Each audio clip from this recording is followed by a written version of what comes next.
It's alive. Oh, it's alive. It's alive. It's alive. It's alive. I see dead people. Hot shit. Here's Johnny. Stop. We interrupt this program to bring you a special report. We have such sights to show you. Hey, Paul! Bring the motherfucking ruckus! Fuck you too! Hello there. Hi. Thank you. I'm talking to you! God damn it! We have to start like this? Off to a great start. Hello there. Thank you for tuning in. This is Chaos in the Where am Woods. I? My God. Parts 1 and 2 were Cabin in the Woods with Group 1. This is known as Chaos in the Woods with Group 2. Let's get around the table.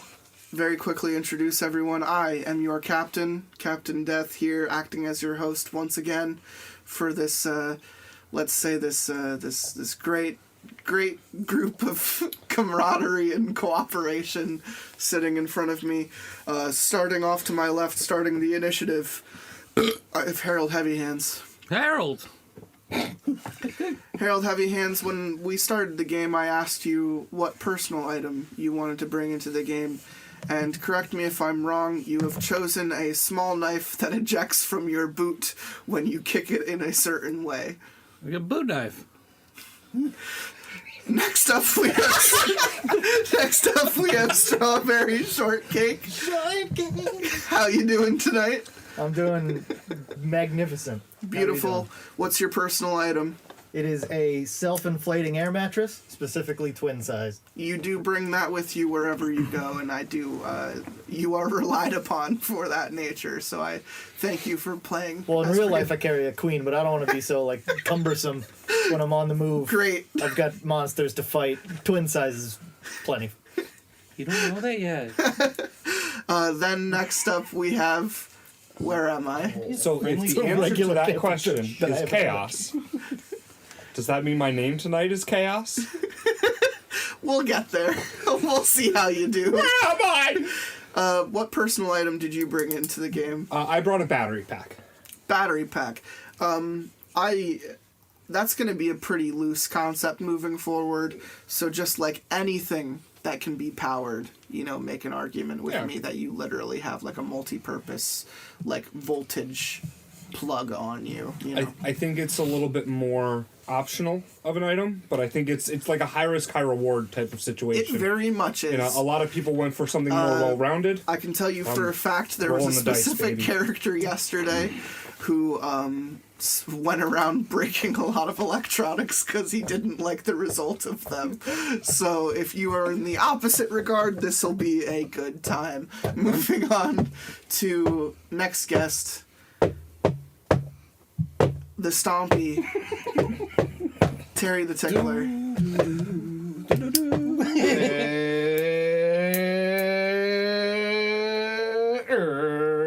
Hey, what's up? So he's not even the one driving the car. What personal item did you bring? Just like some nunchucks. He brought some nunchucks. Is there anything specific you want to tell me about the nunchucks? Yeah, they're shaped like dicks. So they're dick chucks. Nunchucks. Nuncocks says. Nuncocks. Stribus said. Dick cocks. Stribus. Yeah, they're nunchucks, but like dicks on both ends. Great. Wooden though. Then we have Deputy Dewey going last. So I'll try and keep this short just because this is hilarious that you guys picked what you picked. D&D, which has some aspects in this game, you have like a background. All right, keep it Until short. you become a murder hobo guy. Anyway, my background was from being away from the law, I decided to consult with a certain show called Dateline NBC with Chris Hansen. Also brought up by Tanner on Otrin yesterday. So, me and Strawberry Shortcake have been on a sting op with some fucking gross people online by the name of Harold Heavy Hands, Where Am I? And this is the real fucked up one, Terry the Tickler. No. And Strawberry decided to bring a bed to lure them in. So we are on a sting op right now, and I decided to bring some handcuffs just in case things get a little too wild. I could see handcuffs being very useful. It goes in line with my character. I'm not saying against each other, but against certain things. Nice. With the way Harold Heavy Hands is starting, you might need him. No. His hands will be too heavy. It's not going to work. Not going to be useful. No. Not after what I do. So, if what I'm hearing is correct, 2 certain party members have already taken an opposing side to 3 party members. I mean, Strawberry didn't even know that was my background. I just want to make sure that this came from a different direction. And if any of my actions in the future reflect that I'm feeling targeted, I'm throwing this shit right back on you. With D&D, you forget your background and become a murder hobo real quick. So I'm sure I will forget that you were all a bunch of predators. Let me break that up a little bit to say, you guys are you. You guys know you are going to a cabin. You already paid for it. It's up in the woods. You got it at a nice price. You have no idea why this 3-story cabin was just so cheap for you guys to book, but you guys did it, and you came together, and you're just looking to go up and drink some beers and have a nice weekend with each other. Yeah, touch this young child named Strawberry. See what happens. There are multiple I don't want to be the one to stab you, but I hope you get stabbed. Okay, so we're starting it off. We have Harold Heavy Hands. He's driving the car. In the passenger seat, we have Terry the Tickler. And then in the back seat, we have Where Am I? And then chilling in the reclined trunk, we have both Strawberry Shortcake and Deputy Dewey. So we are driving up to the mountain together. What's playing on the car's stereo? Country Road. Who claims I'm fucking living God damn it! I'm alone, West Virginia, Mountain Mama, take me home, country roads. Perfect. And I'm glad to see the person in the middle of the car by himself is vehemently opposed to everything that's already going on. That's why I bought headphones. That's actually what Gestalt said last night. He said, I'm going to fall asleep in the back of the car, and there's nothing anyone can say that is going to change anything about how I ride in this car. And I said, fair enough. Can I roll to scream?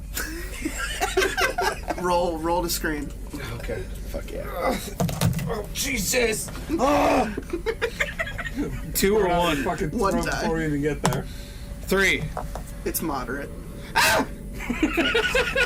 Just ruin the chorus. That's good. No, So we already did that part. So we're driving up this road. You guys feel like you're on the highway for fucking ever. Next thing you know, you're running out of gas. You know you have to stop somewhere, and you are on this open road and looking out in front of you. You do see the mountain in the background kind of growing as it gets closer to you, and you know that's where the you're. only thing that's growing. And you know that's where the destination is. So Why are you yelling this from one end of the bus to the other? So you know you're heading in that direction, and as you get closer, buildings start to disappear. More open fields, more trees start to pop up in the distance, and next thing you know, you are surrounded both on the right side and on the left side with trees. You find yourself in the middle of nowhere. I'm going to say 50 miles from the closest town, and on your left pulls up a gas station. You guys know you have to pick up some last minute stuff. He said, forgot some shit. Let's stop by this gas station real quick. So you pull it on the left, this little gravel path. It is one of those old ones in the middle of nowhere, talking about like a Jersey gas station. There are 2 pumps. There are 2 pumps. I'm a little offended now. The one on the right is already taken by a taxi driver. You see a small Indian man who's filling up the gas in his car, and he definitely eyeballs you fuckers as you're coming in through the driveway because you're singing Country Road with the windows down, and one of you is screaming. Well, I need to always do that. So all of these things are being seen. There's a homeless man around the corner chilling next to a dumpster who definitely leans forward and sees you guys pull in. We do not get much activity. Can I do roll perception on him? We will get there. So the dumpster around back does have a strange glow, and it seems as though the homeless man is either completely ignoring this or isn't aware of it to start with. And out front, you also notice a newspaper vending machine is sitting there, and obviously it hasn't been used in days because the most recent newspaper in there is from last week, and this place isn't attended to, so they're flowing out all over the driveway. They've spilled out onto the pavement, so there are a couple things you guys can interact with outside. We will get there. Your turn is your initiative, so I will allow each of you to get out of the car, but I'm gonna set the scene first. The awning over the gas station pumps has been torn up a little bit, either from storm or from what, you're not sure. When you look at the building, it has these faded tube lights, and it very clearly says gas station. There's not a brand. It really confuses you. You have no idea why. And the right-hand side of the top right roof section has been torn apart, and you have no idea why. But there's a gap in there. It's almost like there's a hole. So maybe they have an infestation of some kind, but you're not quite sure. And what awaits you inside, you are uneasy, but let's say confident that you will be able to find exactly what you were looking for in this, mini mart sized gas station. So we're going to start with, I need volunteer of who is going to fill up the car with gas, because it is going to require you to stay outside and you are not going to be able to go inside. Someone is essentially going to pick up your stuff gas for you. So you're filling up gas. So Terry the Tickler gets out a shotgun and he says, I'll take care of this. And he walks around back to the right-hand side and he ignores everything else around him, and his turn is going to pass because he's going to stand there and fill up the thing with gas. Perception on the homeless Wait, dude. did you say he pulls out a shotgun? The gas. He pulls out of shotgun. He was in his passenger seat. I thought the same thing. Yeah. Why? Please don't scream while you're just filling up the gas. Do you still want to fill up the gas, or did you want to interact with other things? I want to interact with other things. So I do need someone who doesn't interact with anything to take the sacrifice of not going to the gas station. We still go in and buy our things, right? You will be given your things, but someone is essentially going in there. All right, I'll do the gas. If someone can get me a newspaper, I'll do gas. Nah, I'm doing gas. Me and him worked out the perception check I want to do. That's just a dog from the gas station. Let me know. Yeah. Gas dog. Ladies and gentlemen, let's see if he stopped recording. He did not stop recording, so we will continue to talk in our velvety tones. Cox! He's a little bumblebee. He's a little bumblebee man. Captain Death is a cute butt. I mean, that's fine.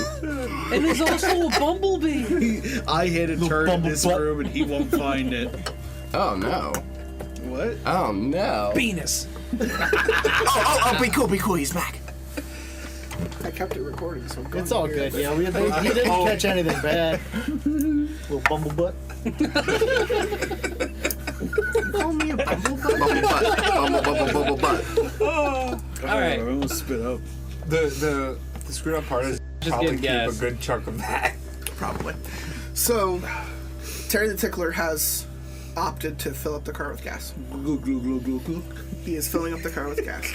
So we're going to start with the driver who gets out and stretches his legs. He gives himself a big old stretch.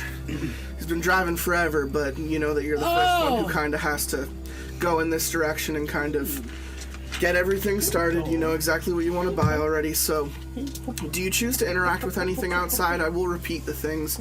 There's a taxi driver, a newspaper, I a know homeless exactly man, what I'm about to do. a dumpster, and a torn off part of roof that you can inspect. Oh, my legs! What's wrong with your legs? I don't know, they're tired. So I pulled out a camera that you didn't know I had, I walk up to the homeless guy and I say, neat, and I take a picture of him. So you're interacting with the homeless man. Yo, I'm over here pumping gas there, Your yo. phone works right now, but you do note that the signal is dying. I'm over at gas yelling, yo, man, that's pretty cool. So he says neat, and he takes a picture of the homeless man. Yeah. All right. Let me tell you what is happening. You find that the homeless man has no legs. He's sitting on the ground with a knapsack and shouting your legs. He's sitting on the ground with a knapsack and a blanket, and he looks straight at you and says, "What did you see on the other side?" Pee pee poo poo.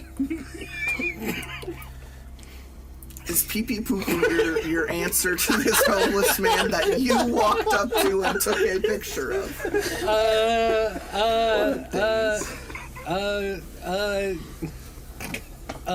that your answer? Is that your answer? That'd be a way better answer. I don't know. Less homeless people. I say less homeless people is what you saw on the other side. Yeah. The man gets thrown into a viral rage where he chases you on his stumps and hands around the gas station parking lot, trying to nip at your heels with his mouth. I eject my knife boot and I swing it at his throat. Jesus Christ. So, because this happened to you, because this happened to you way quicker than you were able to react, you do find yourself running away from the little Stubbs homeless man, and I need you to roll to avoid getting bitten by him. I have a knife boot. I just stomp down and eject the knife. Kick him right in the throat. This is not an attack He's scenario. right at fucking kick level. This is not an attack scenario. We are not at the cabin yet. You are not able to use weapons. Can I shout one more thing to him quick? We are still in a public and civilized Hey man, area. use that knife boot! We're like level 1. Wow. So he avoids getting bitten by the homeless man, and then I spit on him. The guy definitely, he's too far away from you for you to spit on. So he definitely does kind of trudge back over to the dumpster and take a seat, and he minds his own business. But you do think to yourself that you've had enough of his shenanigans. I want to go back and take another picture of him. So you walk inside to the gas station. Wait, you take another picture of him? I wanted to. So you walk inside to the gas station, and immediately on your right, you see that the gas station attendant is trying to fill inventory behind the cash register. He's, stocking the cigarettes and the legs behind there. But he's on crutches. And it's not because he's missing a leg or anything. One of his legs is in like a cast. Don't let him involve. I say neat, and I take a picture of him too. You see on his name tag it reads Jack. He's wobbling on crutches trying to stock things, and he's having a difficult time. But he does turn around and see you, and you say neat, and you take a picture of him, and he goes, "All right, well that's the first time that's ever happened." Who are you? Is there anybody around me? You are alone in the gas station with Jack, who is the operator of the front. Ah, damn. Well, I whisper to myself, these pictures are going to come in handy later. And I just kind of stare at them. These pictures will most certainly not come in handy. What do you say to me? Well, that's the first time anyone said anything like that to me. Who are you? Where'd you come from? Outside. Right. Because that's the only other place someone could go. I mean, there is my coworker who lives in the back, and you're not him. So a homeless man's kind of deranged out there. He just you don't want to deal with him. I'm sorry about that. Should I go spit on him for you? No, you definitely don't want to do that. Jesus, he came running out of the woods on his fucking stumpy legs one day and just kind of holed up right next to All right, shut up. I just want to buy some stuff. No problem. Don't mind anything that's on the that's in the counters or any of the aisles. It's probably most likely expired. And hey, there's a bathroom back there. Don't use it. Just trust me. Don't. I go immediately to the bathroom. Great. As I'm walking to it, I say I'm intrigued. Yeah, no, I bet you are, he says in response. This poor fucking attendant. I definitely want his coworker Marlboro to scoot his head out of the back room. He's not wearing pants, and he has Take a picture. He has a lit cigarette, and he goes, is he going to the bathroom? And Jack looks at him and goes, yeah, he's going to the bathroom. And Marlboro looks at you and goes, best of luck, and just slams the door. So I'd take a picture before he slams the door. he goes, nice. Okay. Gives you one of these. And Hell then, yeah. and Is then- that in the picture? Sure. All right, cool. Is he hanging? He's shock abroad. And then so, Why is he not wearing pants? he lives there. Oh. All right. It's like his house. So you walk back into the bathroom, and as you do walk in, you realize it's a single stall on your left with a double urinal. One of them's for kids, one of them's for adults. Single sink on the right with a shitty-looking mirror. White tile floor, one fluorescent tube light going across the ceiling. It blinks to life as you enter the room, and the first thing you fucking realize is that in the kids' porta-john pointing towards the wall is a man dressed as a cowboy, and his pants are around his ankle, and all you see is his bare ass. Dewey, what are you doing? He does the cowboy. The cowboy turns to you as you enter, tips his hat, and goes, "Come on, man, come on, dig it!"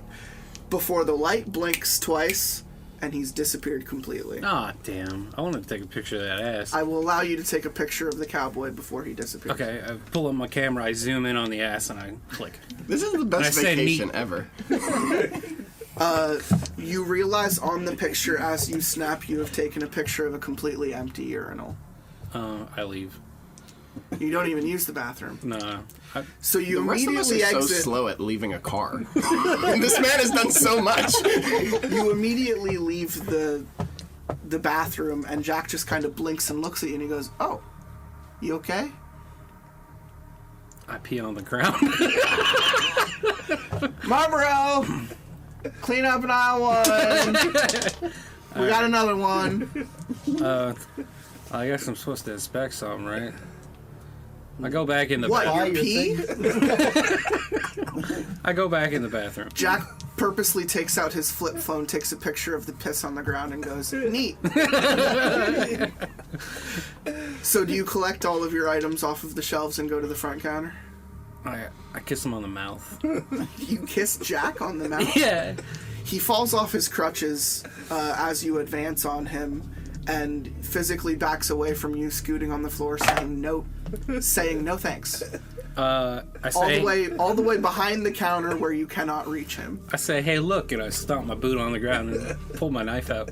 He pulls out his flip phone and takes another picture and goes, "Neat." Appreciation for one another. It's a nice thing. You're buying a lot of knives. You're buying a couple knives. Only as many as I could afford. I wanted more. What are you buying? Tell me what you're buying. I want, you guys got any, like, left foot boot knives? So listen, I allowed you to bring one item into the game. I need you to, as quickly as possible, list the things you are buying right now in the gas station. I got 20-pack 6, a Zippo, 2 knives, in parentheses, good enough, and duct tape, in parentheses, shit ton. Jack nods his head and says he didn't need to know about your adjectives, but thank you for purchasing these things here today. It's been a while since he'd had a lot of business, and it's Blow a kiss at him. He continues saying great and nodding his head, and he stops talking, hoping you'll leave. I leave. You leave and you walk back to the car. Do you choose to share any of what happened today with any of the people in the car? So none of you know anything that just happened. It was a pretty normal day. I mean, nobody would be interested, right? So, Strawberry Shortcake immediately exits the car. He stretches his limbs. He limbers up. Outside of the gas station is a glowing dumpster, a hole in the roof, some newspapers that are falling out, and the taxi driver filling up the gas behind you in the next stall. Or you can bypass everything and simply go inside.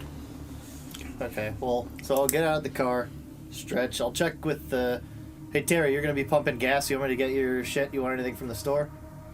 I'll get to on the him. floor. What? I'll get to Okay, him. so he doesn't have to, like, ask someone to get stuff. I'm gonna Well, have him. Sean, you're I'm gonna interrupting have it. him tell me what his inventory is, so it's just gonna be rolled off anyway. Okay. Well, then fuck it. I'm not getting anything for you. That's fine. Suck I'm a gonna go. dick. Authentic reactions, guys. Thank you. So I go To suck a dick. on my way to the gas station. I notice the dumpster's glowing. So I just you head back around the right-hand side of the building, and you notice in like the back smoking section where the inventory door in the back has been boarded up, coincidentally, so it's not of use to anyone. It's very weird. You do walk past the homeless man with stumpy legs, and he does kind of eyeball you. But you I don't ignore him because you don't he's get homeless. close enough, nor are you Yeah. looking at him, so he refuses to because give I you don't attention. respect him as a person. So great. So you take a look at the dumpster, and you look down, and you see that something is inside the dumpster. The glowing is emanating from inside. One of the panels is down, one of the panels is up. A faint glowing, pulsating, is coming from inside the dumpster. So when you look inside, you see a strangely large-looking caterpillar. It is covered in blue fur, and it is pulsating a nice glow. I don't have any of my items from the store yet. This is also not a combat scenario. Well, None of then, this is combat. I mean, how on a scale of 1 to like really tasty? Like, how tasty does it look? Usually, the prettier. Like, I am talking ones about are a more dumpster poisonous. caterpillar that is Venomous. physically glowing, and it is far larger than any caterpillar you've ever seen. So, like, filling. Dumpster caterpillar. All right. Well, at least let me Large let me and touch glowing. it first. Let me, Roll to touch the caterpillar.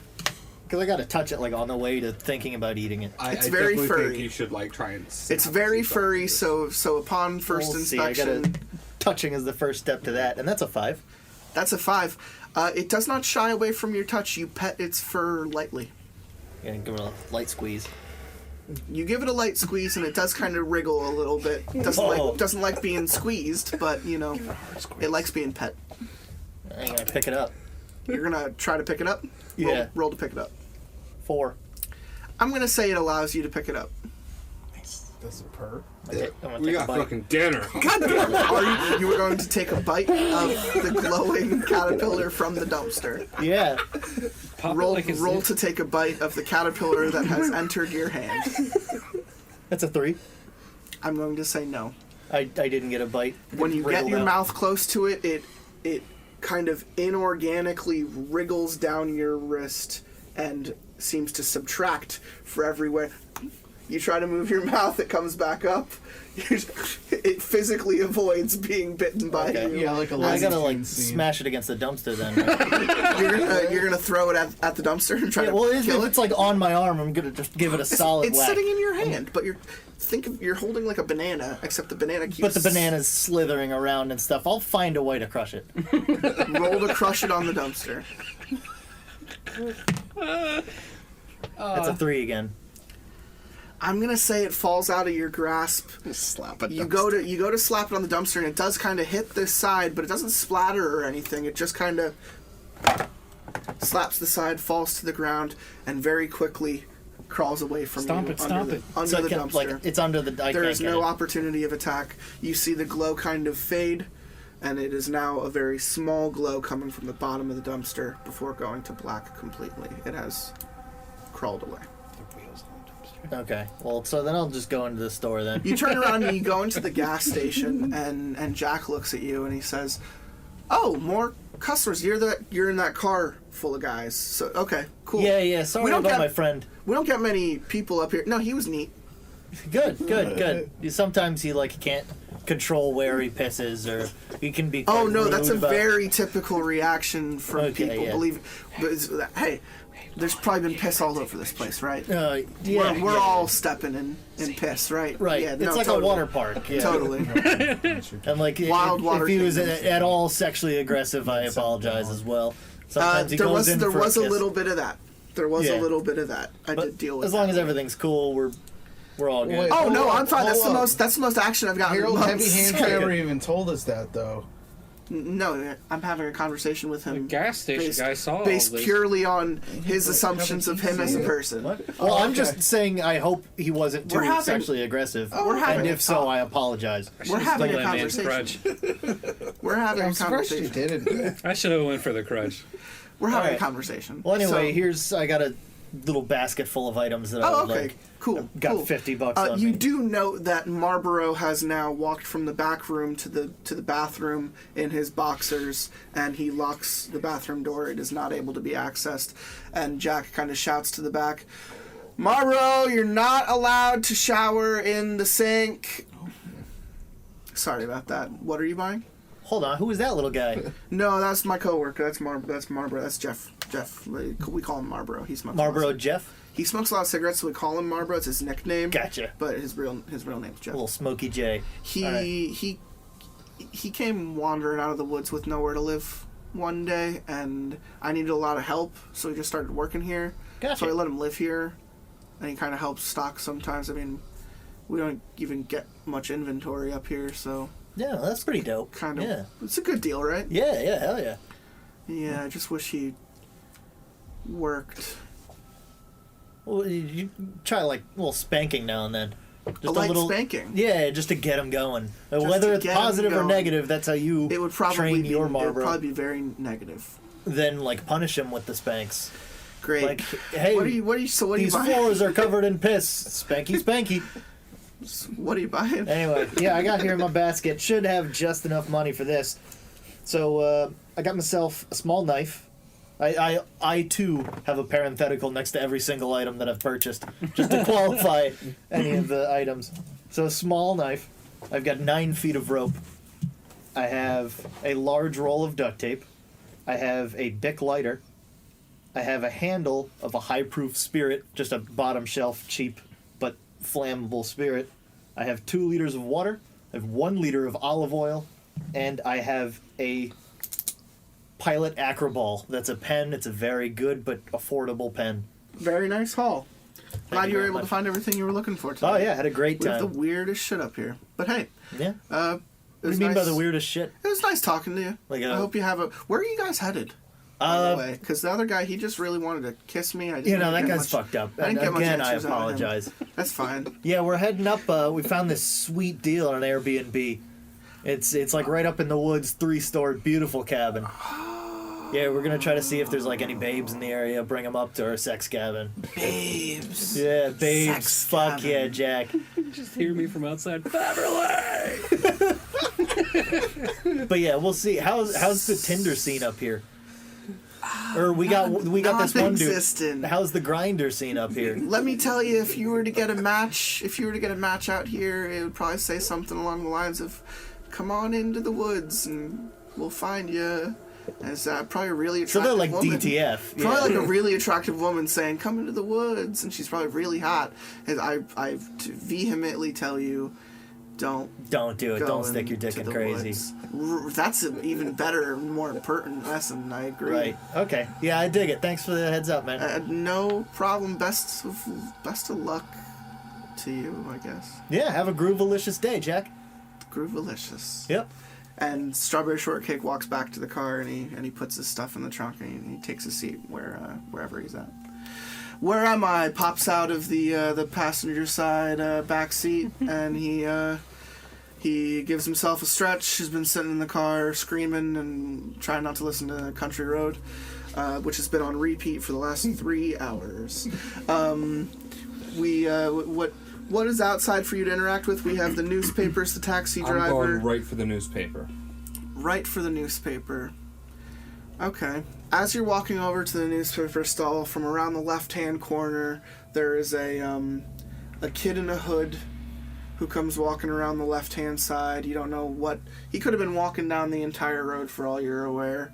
You can't make out how old he is. He appears to be a teenager of some kind, but he walks from the left-hand side of the gas station straight into the gas. You know, he might have even stepped on one of the newspapers you were trying to pick up and collect, because you don't mind him. It's fucking kids these days. So he walks into the thing, and you pick up the newspaper, and you're going to read the headline, which coincidentally Riots at the reads... Capitol. No, it's so you're surprised because the newspaper's from like fucking last week, and you have no idea why they're even here. The headline reads very specifically: "Recent string of murders enacted with a claw hammer, leaving 3 women dead locally." I'm gonna go ahead and not read any of that. Pick up 3 of them and put them in my inventory. Like, I'll take a look at the front page, So but I'm not reading the article. You need to read the front page, and you need to tell me how it makes you feel about where you are headed right now. Based on just the headline? Based on just reading that headline. It is what it is. Murders happen every day. I'm going to grant you a brave, because very specifically the outcome. No longer brave. Wait, Harold Heavyhand's got a brave for fighting off the homeless guy? He ran away. There was a way to make the homeless man happy, and there was a way to upset the homeless man. So you do not take a picture of me. Less homeless. But it was brave. If you can't get it, I can give you. Certainly wasn't give you cowardly. another one. Oh, get it. I'm sure there was a way to make the caterpillar happy too, in attempting to eat it and smash it against a fucking Let me tell you, dumpster was Frowns not the way. McBoohoo would not leave that fucking caterpillar alone. I'm not Was he like reaching under the dumpster? I was thinking like once I had Evan, my did you get items. it? Yeah, I got it. Okay. Also, I feel like walking in the bathroom was brave. After he was just like, "Don't go in there." Right. Congratulations for thinking that. So the newspaper doesn't make you think none, but you did collect a couple, so you can write that down in your inventory. You could put newspaper 3. Newspaper has many uses, so there you go. I'm at the pump. You're at the pump. You can see him. Yo, grab me one. I'll grab him one. Hell yeah. I will count that as one of your 3 inventory. No, I want 3 in my bag. I'm giving you 3. He wants one. Okay. That's fine. So you look at the newspaper. You don't really acknowledge it. You turn and you walk into the building, and Jack immediately turns from doing stock, and he says, "Hey, how's it going, man? You with the other guys?" Yeah, I'm gonna take out a phone and take a picture of him and go, nice. And you go, "Nice." He goes, "You guys are just as strange as everyone else I get up here, but at least you're not trying to eat me or something, so that's cool." Yeah, I mean, the other one was trying to kiss me. It's pretty much on the same level, right? Weird is what weird does, yeah. Marlboro steps out wearing nothing but a towel from the bathroom in the back and takes a picture of you and says, "Nice." And then very promptly walks into the back room, and just for a flash you see him drop the towel before he enters the back room, and you just see his ass. Snap one quick. Roll to get a picture. I'm He's good on choosing that. not to. So, that does happen. It does break the conversation. You see the previously mentioned hoodied kid kind of going through the aisles, picking up certain things. He's not necessarily in line yet, but you kind of bustle around him to pick up your things, unless you choose to talk to Jack more, but I do expect you to go I'm around, just collect grabbing your my shit. When you get back up to the cash register, Jack asks you, what are you buying? So I have a flashlight, a Bic, a pair of headphones, 2 liters of water, a Zippo, a pen, and a Playboy. Oh, that last one. Oh, yeah, it's yeah. probably vintage. I don't know the last time we got a new fucking copy hope of those. so, man. In fact, that's probably from Marlboro's secret stash. You shouldn't let him know that you're taking that, because you might want to watch some of the pages too. They might be that's to be together. expected. Stuck together pages. But yeah. What kind of pen? Let's not. Okay. Yeah. Let's not. Right. It's a pen. God damn you. A pen is not just a pen. God damn you. So you buy your stuff, and Jack kind of looks at you and says, "Okay, good amount of shit here, good haul. I heard you guys were going up to that cabin. You guys got a nice deal in the mountains there." Yeah. I mean, I'm down for whatever. Are you? Well, okay. I mean, that says one thing, but are you sure you want to go there? Hey man, not my call. I'm just along for the ride. Just going with the flow, huh? Yep. He goes like this. He's like, "Yeah, man. Yeah, man. And he just, he gives you your bags, and you head out the store, and you walk back to the car, and you throw your stuff into the car. By the way, Strawberry Shortcake, did you share any of what happened to you with any of the car? No, not at all. Where am I? Are you sharing anything that happened to you other than handing of the newspaper? I'm going to show Terry the headline specifically. Terry, any reaction? Who I cares? think you both can be like, eh. Yeah. Great. So he goes into the car, he piles in his shit, and Terry's still filling up the pump, so we're going to bypass him. But he does give his list of inventory to Deputy Dewey, who's going to pick up the rest of his shit for him. I do want to mention to Harold that I think these two fucking guys in the back are planning something. We need to watch ourselves. I don't know. They're talking about some weird shit there in the back, man. And I said, nah, they're groovy dudes. You're in the back. He's talking about you. Oh, Yeah. Gotcha. In the back of the car. I thought you were talking about like, Terry, what's on your list that like you're Marvel. telling? What's on your list that you're telling Deputy Dewey to get for you? Oh! Sorry, had to clear my throat. Right. You might find yourself with a steak. Hey, Deputy Dewey Cox. What's up, Terry? I need some nails. Nails. I need a hammer. Hammer. I need a fire starter. Some lighter fluid. 10 rags, no more, no less. Half-pound of lunch meat. I mean, I'm going to get one bic out of this deal we were talking about on the way here. Letters. And a quick little pack of condoms. Seems like stuff you could have brought from home, but all right, bud. I'll fuck you. Please, With the condom. So, No. Terry, it is your turn, and I am going to say that you are within proximity, filling up the pump. Do you want to look at and or talk to Yes. the taxi driver Fuck yeah. who is filling up his car, trying not to look at you guys? I say, what's up, Ganesh? I am the Ganesh. I have the Dixie. Nah, I don't say that. I'm like, yo, what up, bro? You say, And I yo, throw him a what up? shaka, bro. You say, yo, what up, bro? And you hit him with a shaka.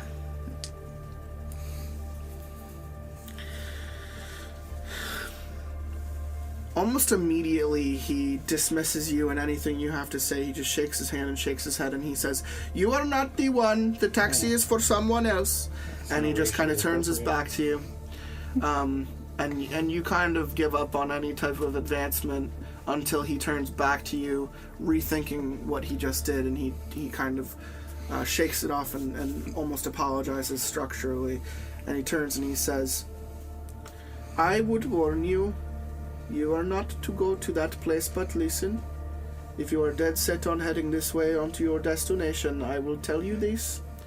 Do not look out the windows on the way to this place, yes? Trust me, you mustn't look out your windows, got it?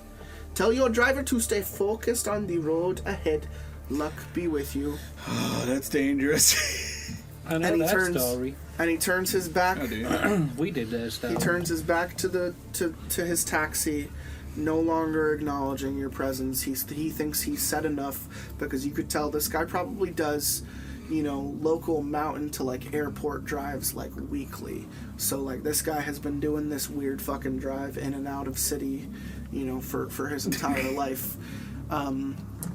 What do you have any type of reaction?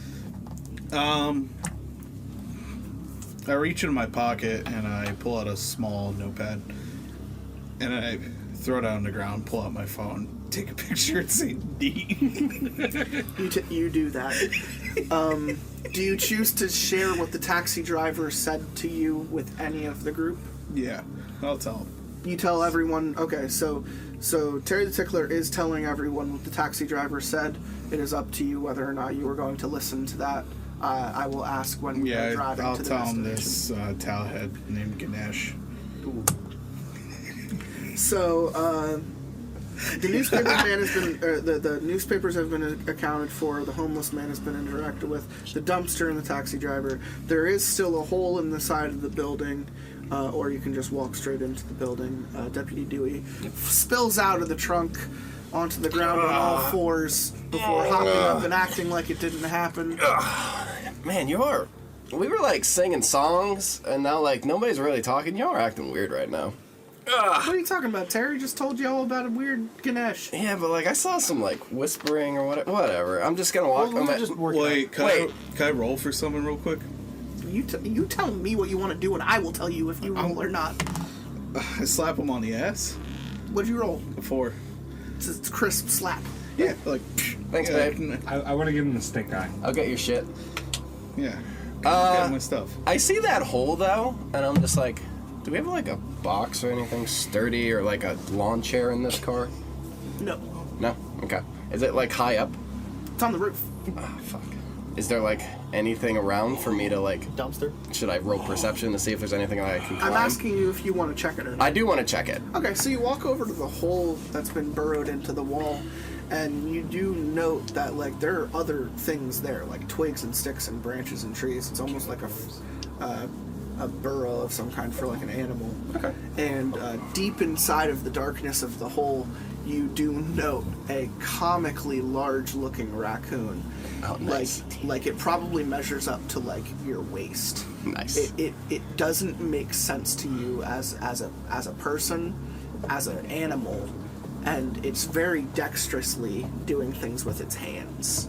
And it's minding its own business. If you were to get closer to it, I think it would notice you and it would probably hiss, but do nothing more than that.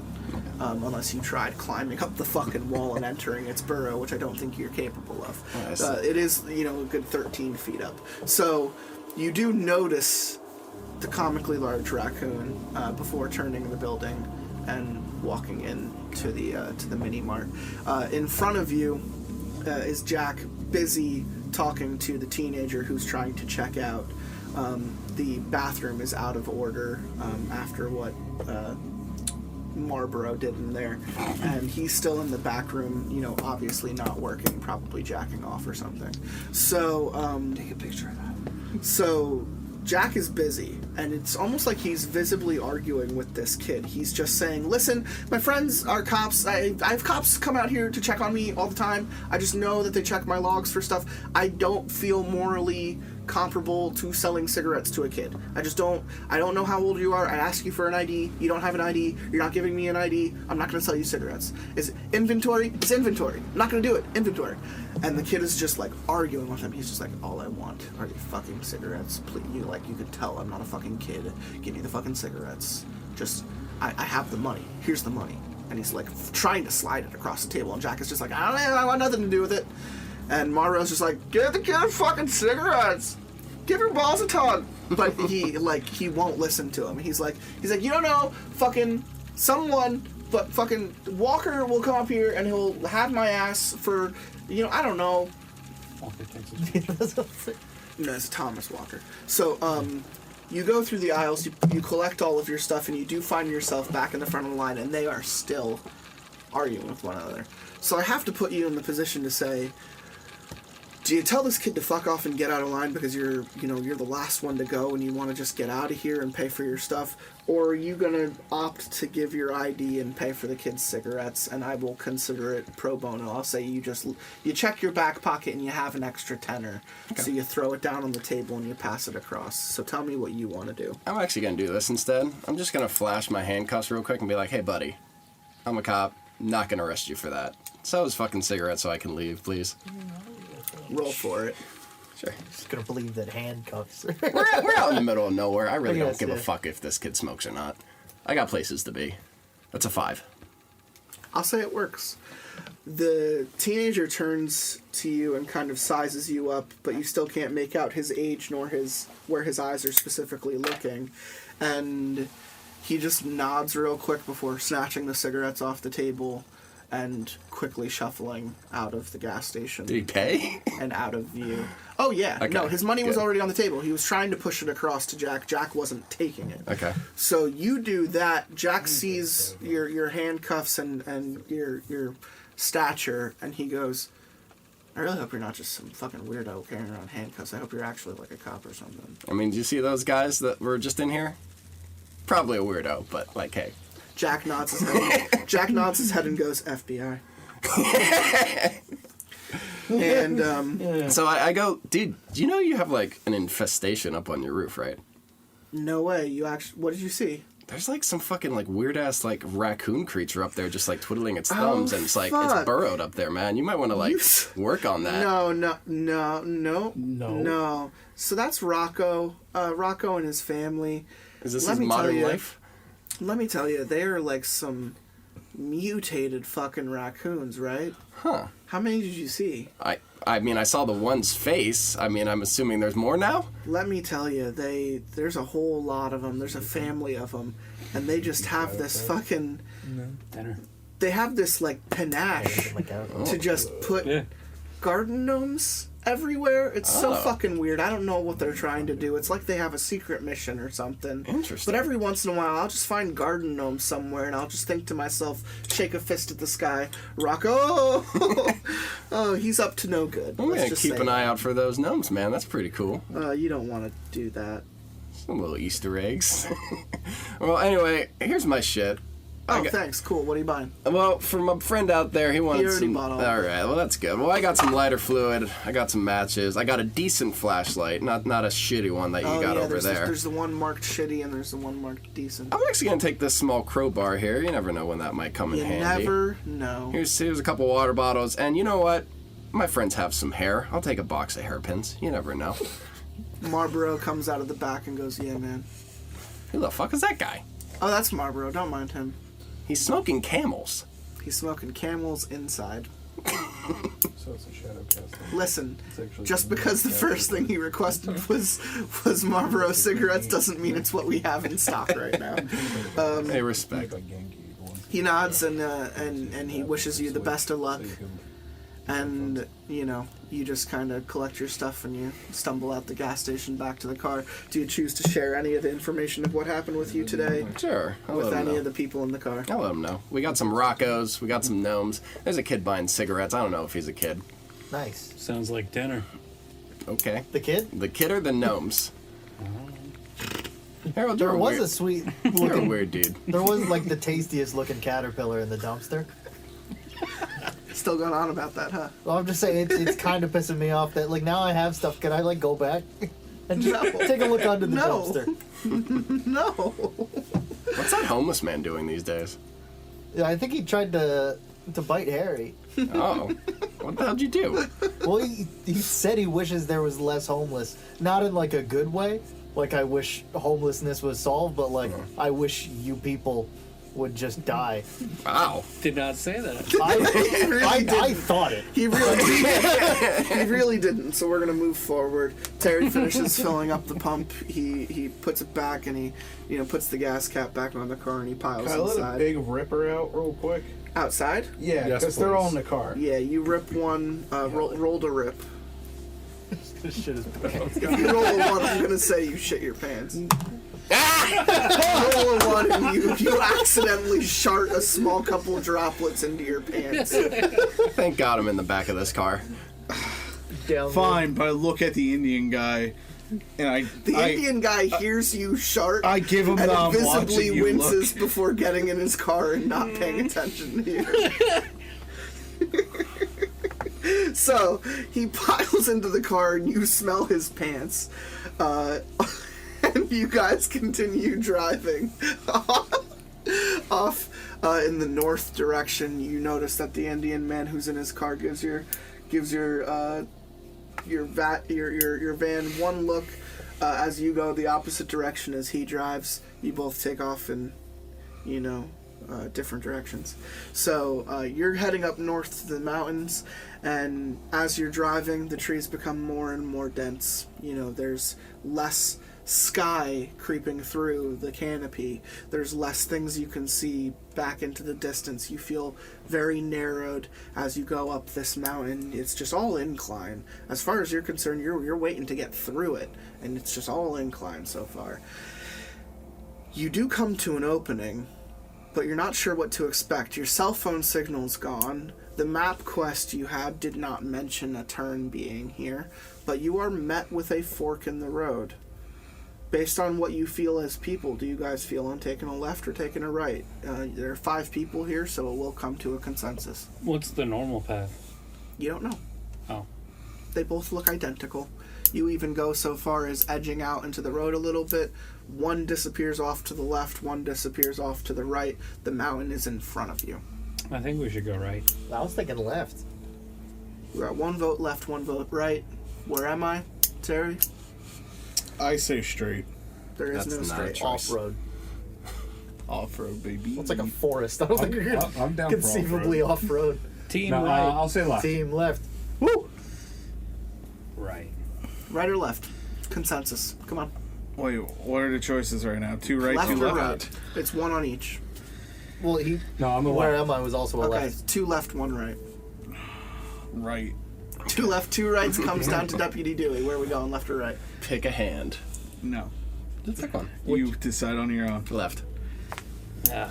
So, I'm sure. you guys pull the left-hand turn, and it does continue on forward. In the weirdest fucking way you can't even describe it, you find yourself coming straight down the road, and the same exact fucking gas station is up on your left. See, you fucked up. You've done nothing but drive straight and take a left. How the fuck did you just get back to the gas station you drove away from 15 minutes ago? Can I I go need in? everyone in the car to roll 1 die. Because somebody fucked up and chose left. 2. 2. 1. 2! Oh, man. Everyone is receiving scared tokens. What the fuck, man? You cannot rationalize what has happened. Your mind can't comprehend it. It doesn't hurt you. I blame this entirely on you. It doesn't hurt you. Whatever. But you Dumbass are left. surprised. Now, the taxi is gone. And, everything has been interacted with. So I imagine you guys just roll right past it, right? Yeah. Continue on down the road, and you get closer and closer to the mountain. The tenseness of the trees growing closer and closer to the road, and you find yourself back at the left and the right. So, Guys, what do you think? what do you think now? Left. I'm voting left. See if it happens again. What do you my think God. now? Right. Left. Let's What try do it you think again. now? Let's We got left again. 2 lefts and 1 right. You go before me. Every decision matters. Left. Oh my God! I was gonna So pick that's- left anyway. So that's all on left. Fucking A. When you take the left this time, and you do continue down the road, I now need to know, Harold, you do not have the option. You were driving the cart and focused forward. Who is looking out their windows based on the information that Terry shared about the driver with the Indian driver? Is there I much have my headphones signage? in, but yes. Like feasibly enough to play the alphabet game? No, there's not. no Yeah, signage. there's not going to be like. There's no signage. Yeah, there's no You ever been to billboards or Mountaintop? anything. Yeah. You ever yeah. drive up to Mountaintop? There's Yeah, fucking so that's nothing. why I wasn't It's sure trees on if trees. we were still like doing highways and stuff. No. But no. So then, no, I've got no reason to look outside. I'm playing with one of my hairpins, so I'm not really looking at it. I'm like opening it Terry, and you like looking hiding outside? it in my I'm watch. co-pilot, so I'm looking forward. You're looking forward. The only person looking outside is, where am I? Oh no. Warned you. Oh no. As you are driving forward, and you just see a tunnel of trees forward. But on the right-hand side, almost as quick as you come driving past it, the trees disappear for miles on miles, and you're met with a tall grass field. It's a blink and you miss it moment, but it stretches vast into the background of emptiness, stretching up into the mountains, and you're so unsure of what you're looking at, where am I, as this is happening. Off in the distance, you see a lone figure standing in the middle of the field. And at first you think it might be a scarecrow or a pole, a fence, a broken fence, or something. You can't rationalize it, but it is getting closer step by step, and you do start to, in that moment as it's moving forward towards you, you do kind of see it moving. You do make sense of it just as the trees clip back into your view and bring you out of view of the object. You saw a tall, slender, beautiful woman in a white gown just flapping in the wind, walking alone in the field. Any take thoughts? a picture and go. Nice. It's too quick for you to take a picture. Any thoughts? You better say nice. Yeah, I mean, it is what it is. You're thinking it is what it is to a bitch in a field. Why wouldn't there be bitches up here, right? Fantastic. I mean, she's not like floating or anything. No, she's just walking. You know, yeah, like, okay, there's bitches up here. Yeah. I'm assuming there's dudes up here too. Maybe, yeah. Yeah, you know. There's probably a ton of shit up here. Yeah. So, not surprised. Do you choose to share this with anyone? Fuck no. You don't even turn and go, hey, did anyone see that woman? You just oh, that's weird. Very nice. That sounds about right. So you don't share any of this information with anyone. You saw some bitch in a field, and you guys keep driving forward. I actually specifically don't want to say anything the entire time. Very nice. Country road. You guys, as you climb up the mountain, you do get to a part where you descend, and you do find yourself cutting down through a ravine of sorts. You see water flowing and a deep cut in the mountainside as the water just billows past your car, and you meet a bridge, structurally sound, very dark, no windows. It's one of those old-fashioned wooden covered bridges, and you start driving through. It is dark, it is long, but right when you click past out of on the other side, you notice a night and day almost difference. This side is heavily shrouded in foliage and trees, which is weird because on the other side you just came from was nothing but mountaintop and road. So, you cross through and it's almost like you're in another plane because it's immediately different, and the road almost immediately changes. You go from driving on highway to driving on dirt. You come down the dirt path just a little bit. Off to your right is an old beat-ass truck, a shed, and you guys decide to park the car because right in front of you is the cabin. Oh. Other way. Yep, you got it. Whoa. And you might want to move it. No, actually, you got it perfectly placed. That's fine. So you do see the cabin in front of you, and there's like a little house, a little dog house of sorts, to the right as well. You notice a sign covered in vines on the covered bridge that as you pass through it onto the other side, but it is covered, and you can't quite make out what the sign on the bridge says.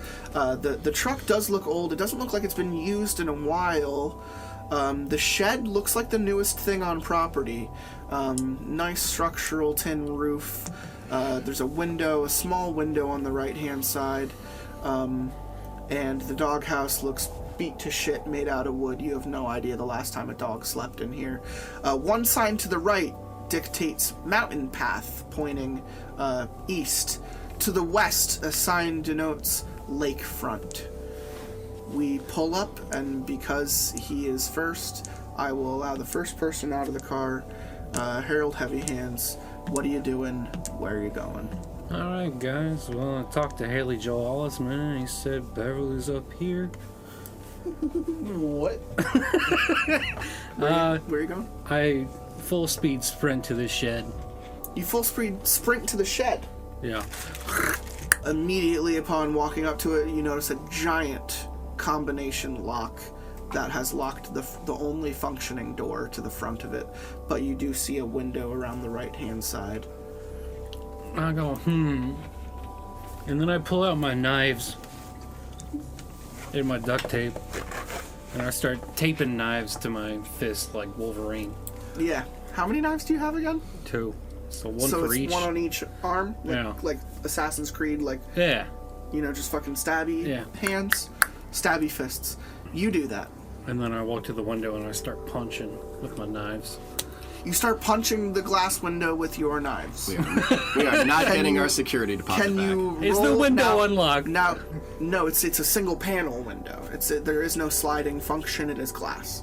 So you look at the window. You are still a little scared. Are you punching the window with your knife hands? Oh, God damn it! Because you just roll at disadvantage with scared.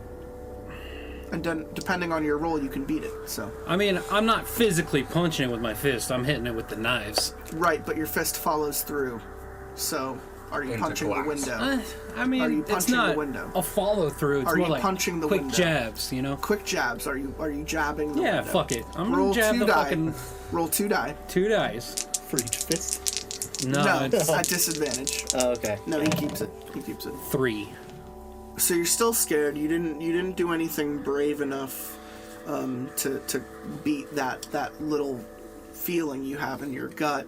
But I will say that you successfully punched the window with your knife hand. Take 1 physical damage. Okay. Just color in one of those boxes. Wait, is the only way to get rid of a scared with the brave? No, I P and dictate. M? Based on your dice rolls, I will see. He needed to beat a 3 to get rid of the scared. What's the P and M? Physical and mental. mental. Oh, So color in a P.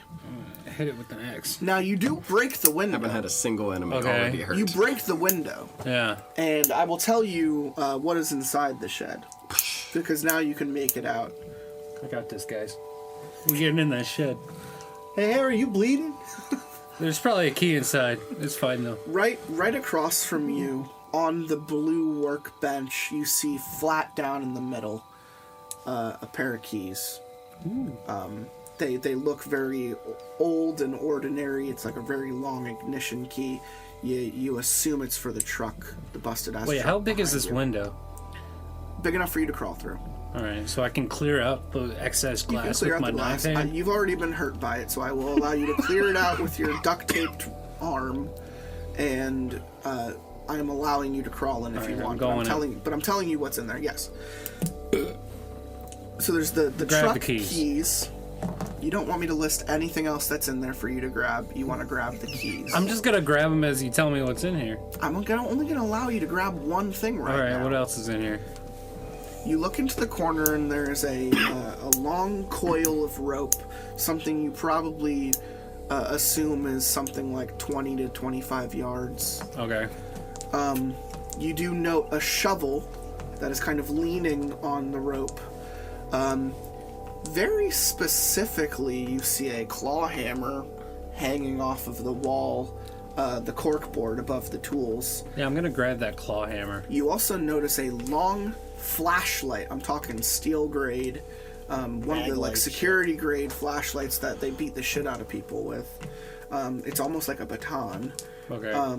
And then adorned across the top of the shed on 2 slats is an axe. Is it big? It's an axe. Is it too Like a big? fire axe? Fire axe. Not like a hatchet. It's a fire axe. So it's too big to like attach to my body. It is too big for you to attach to your body. Right along your spine. I could Unless do you that. were to ask me about how Tenron attached it to his body. Oh, dick. I mean, you could probably tape it on your non-blade leg. It's just now you can't really move your knee as well as you used to. Describe the claw hammer for everybody. A claw hammer is Just a a regular regular hammer. a hammer with the tongs on the back so that you could spike something or pull nails. It's like a regular Probably hammer. put that on my body. It's the difference somewhere. between a tack hammer, which has no Yeah. back. I will allow you to take one thing. Shovel, rope, claw hammer, flashlight / baton, axe, truck keys.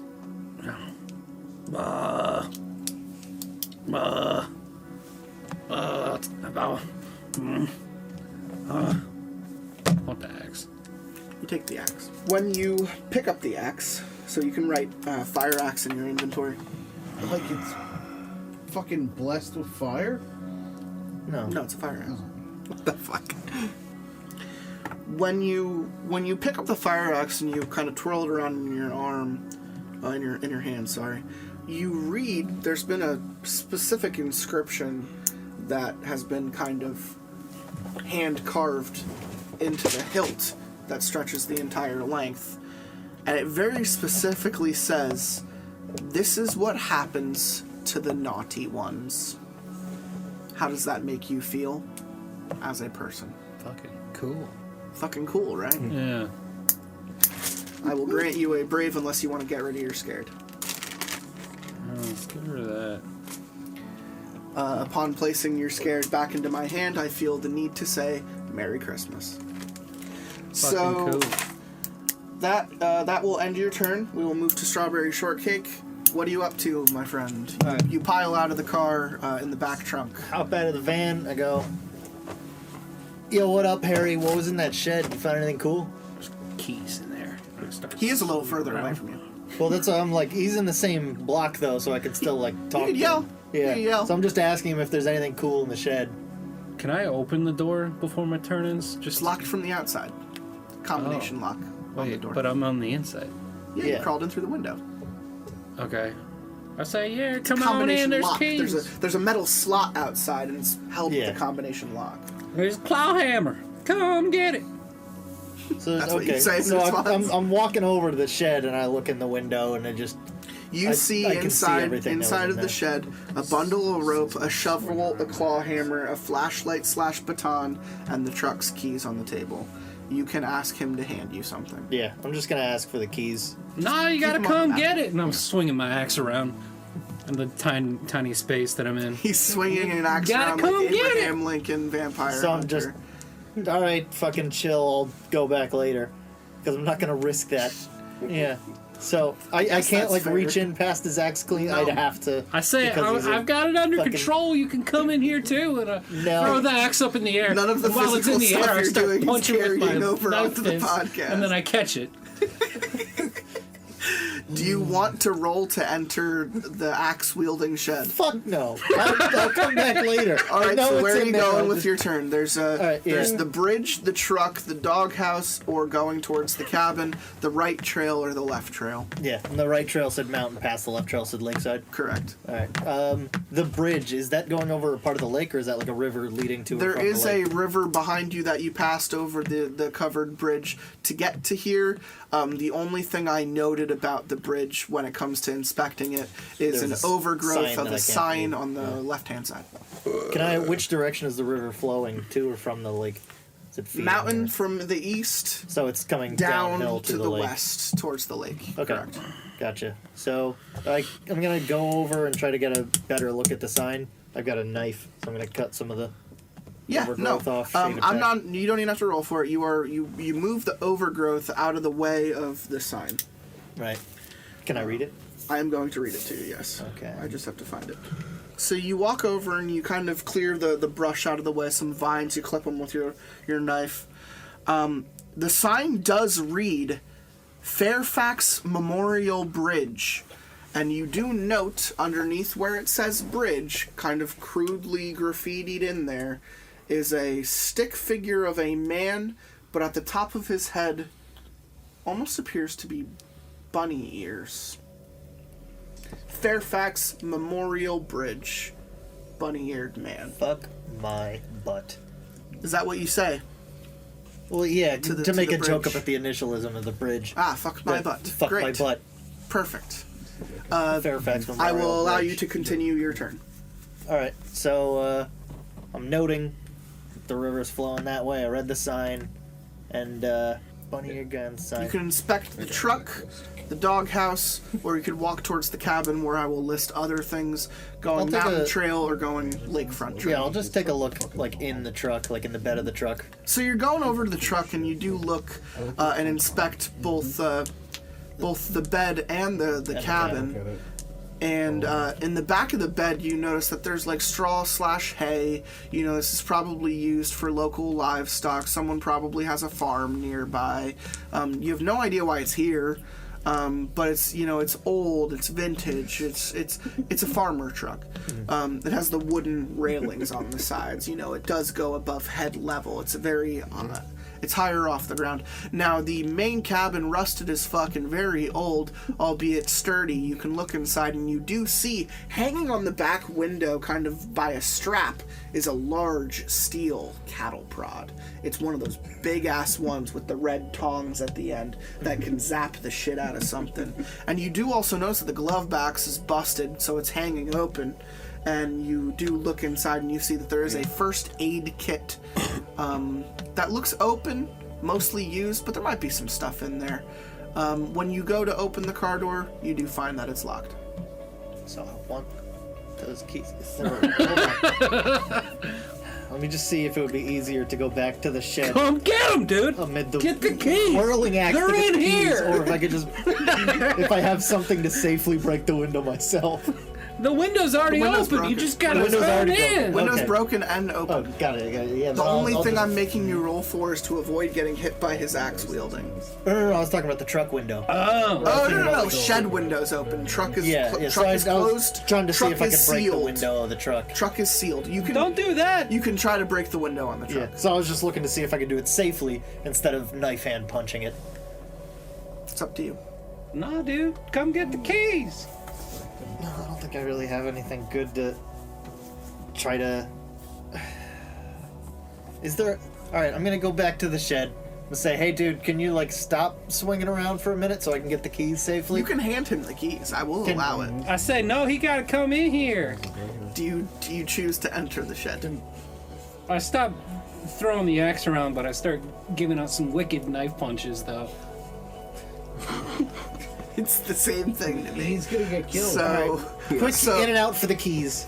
I'm gonna make you roll. Yeah. You're scared, so roll two knives. Roll two dice. Does he have to roll too? No. You're just trying to avoid me.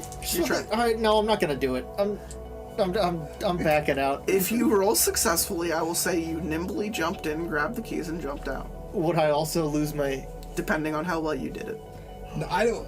You're so It's fucking not scared. worth I don't it. think anything in the world you can do can get rid of your He only scared. has one scared point. One scared Yeah, but point. he's one fucking scared I'm point. so scared. hesitant. It's to like, do I'm this. uneasy. I'm like, I'm alright, hesitant. fuck it then. I'm just gonna check out the doghouse. Okay, so you completely ignore the knife punches coming from the shed, and you do walk over to the doghouse.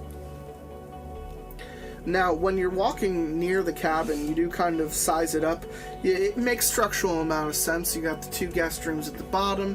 You got the master and a smaller bedroom and a kid's room up top. You're like, man, this is a big-ass cabin. You know, there's an attic, there's a basement. You're sizing all this shit up. You're like, man, we got lucky. This big-ass place. Looks real nice, too.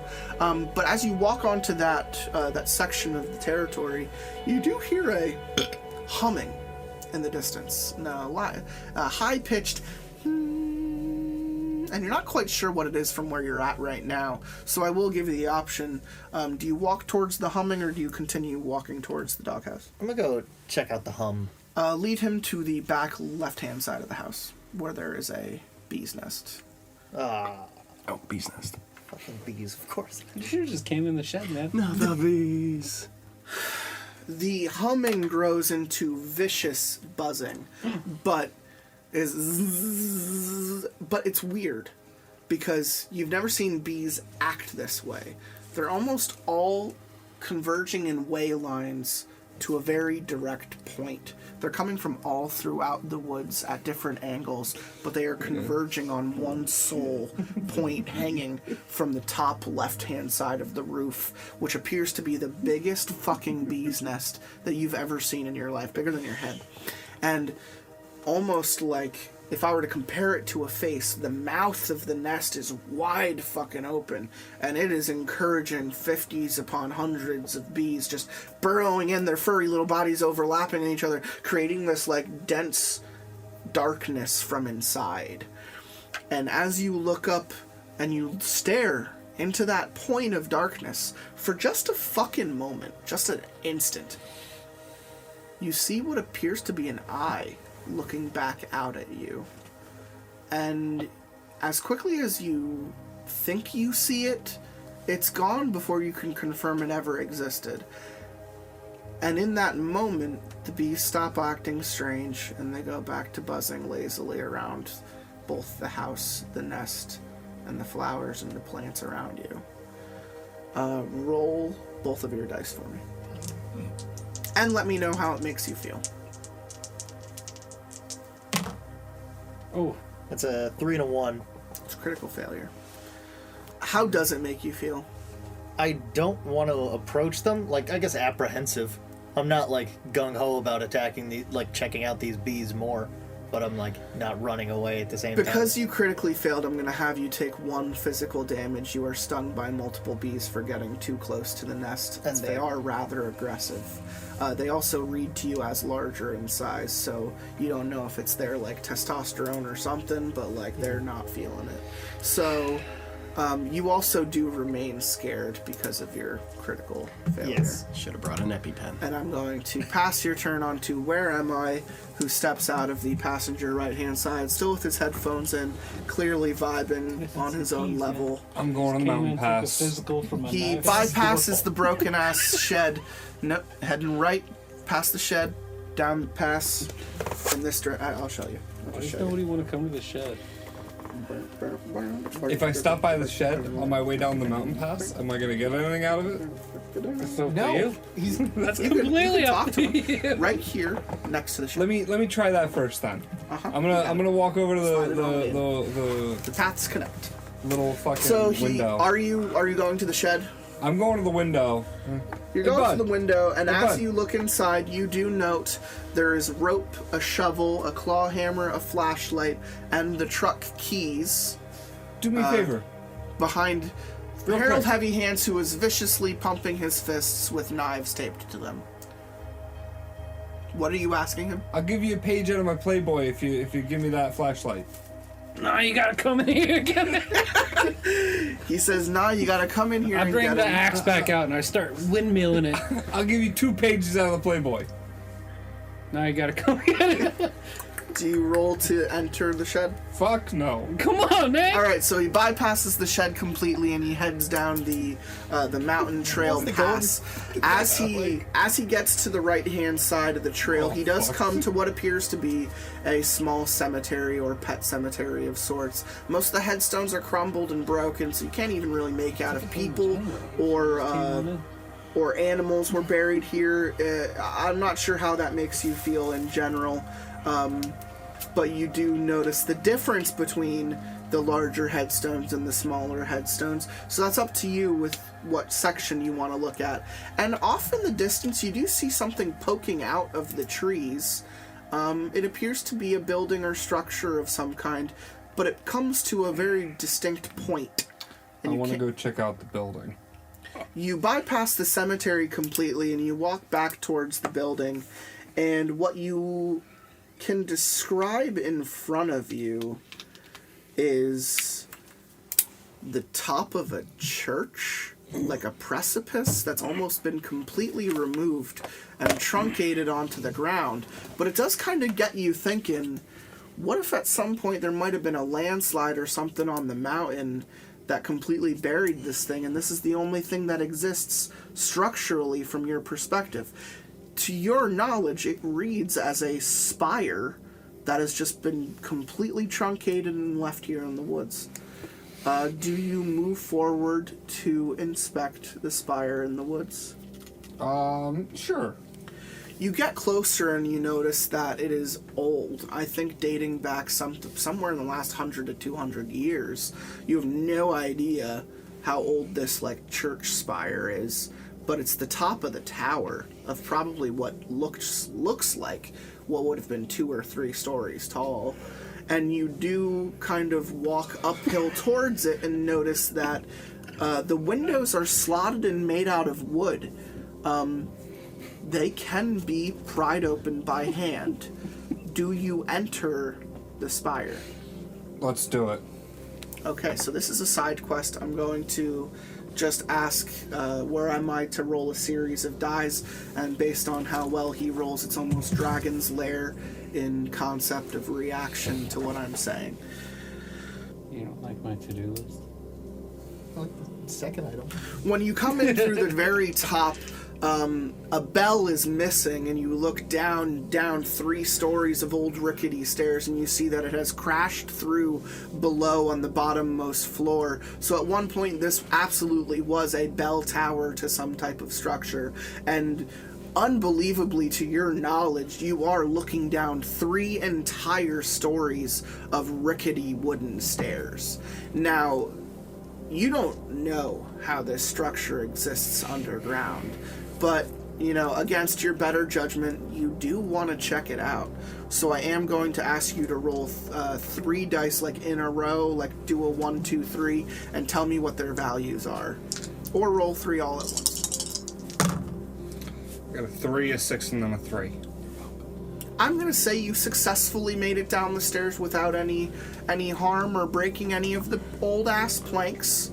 And you do find yourself at the bottom kind of looking at that giant hole. You have no idea how much further this goes down, but it looks like you're on the bottom of the church flooring of what is probably the top of this building, and you just see blackness. So whatever the bell tower crashed through, you're at the top story of this building now.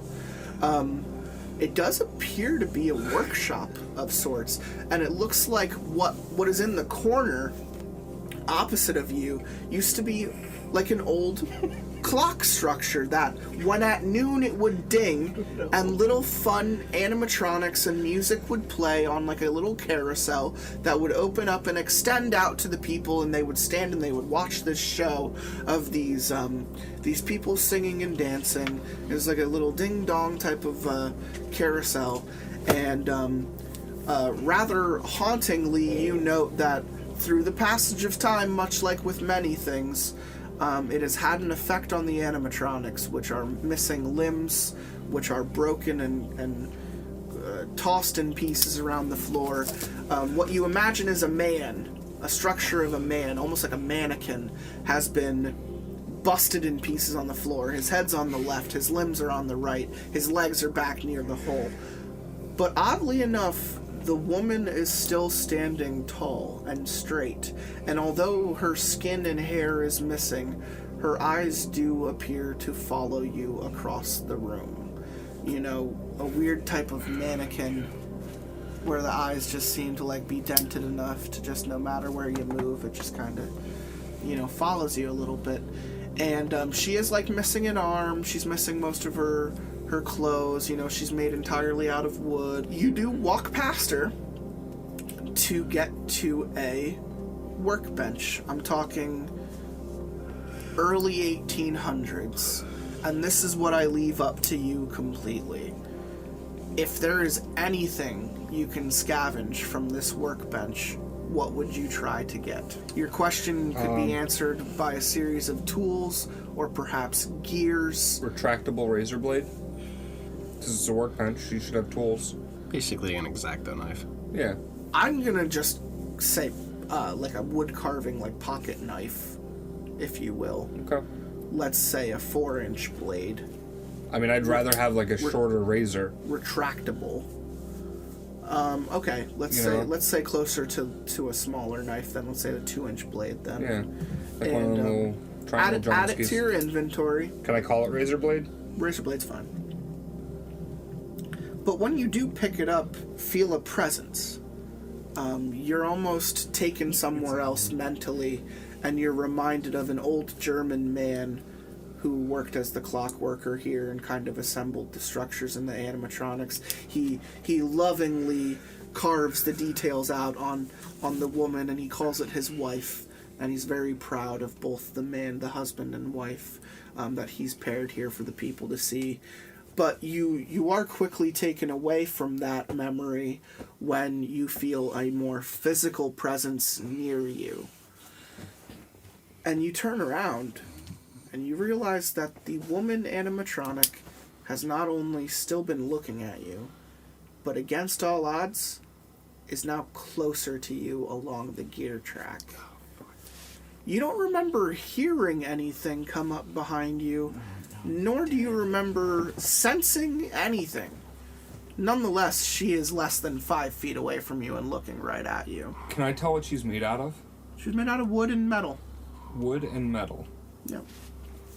And I'm assuming it's like dry rotted wood, because it's been there for hundreds of years? Sure. Can I try and set her on fire? As you go to pull out your shit from your backpack, she pushes you over and now physically imposes you. I am going to give you opportunity of escape. Okay. Are you scared or anything? I have one scared and one brave. Do you choose to negate the scared with your brave, or are you going to use the brave, or what? What are you doing? Because you're either rolling at disadvantage or rolling normally. Fuck it. Let's go at disadvantage. I Roll want that 2 break for dice later. at disadvantage. Give me the lower value. Fucking wild cards.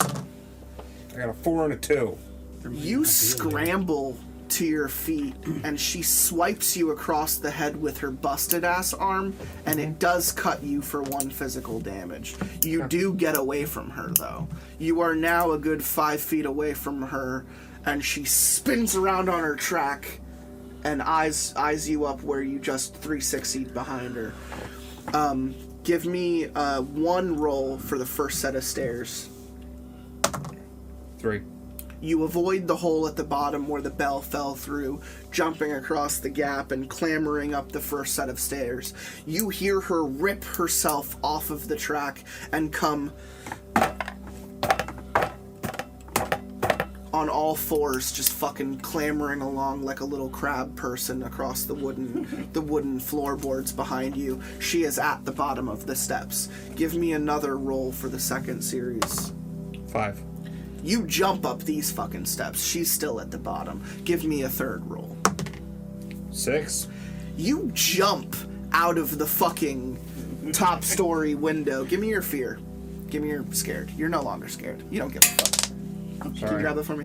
Oh, yeah. We should probably make piles at the end of the table and at the, some at the front, some at the end. In fact, I'm just going to give you this bag, and you just leave it at the end. Don't pour it, but take them when I say them. Actually, give this back to him and put it in the bag. You jump out the fucking boarded window. You bust it completely, and you don't even give a fuck. You do an action superhero landing on the other side, and you don't hear any clamoring up the stairs. For all you know, out of sight, out of mind. And you turn around and you look at the empty window frame.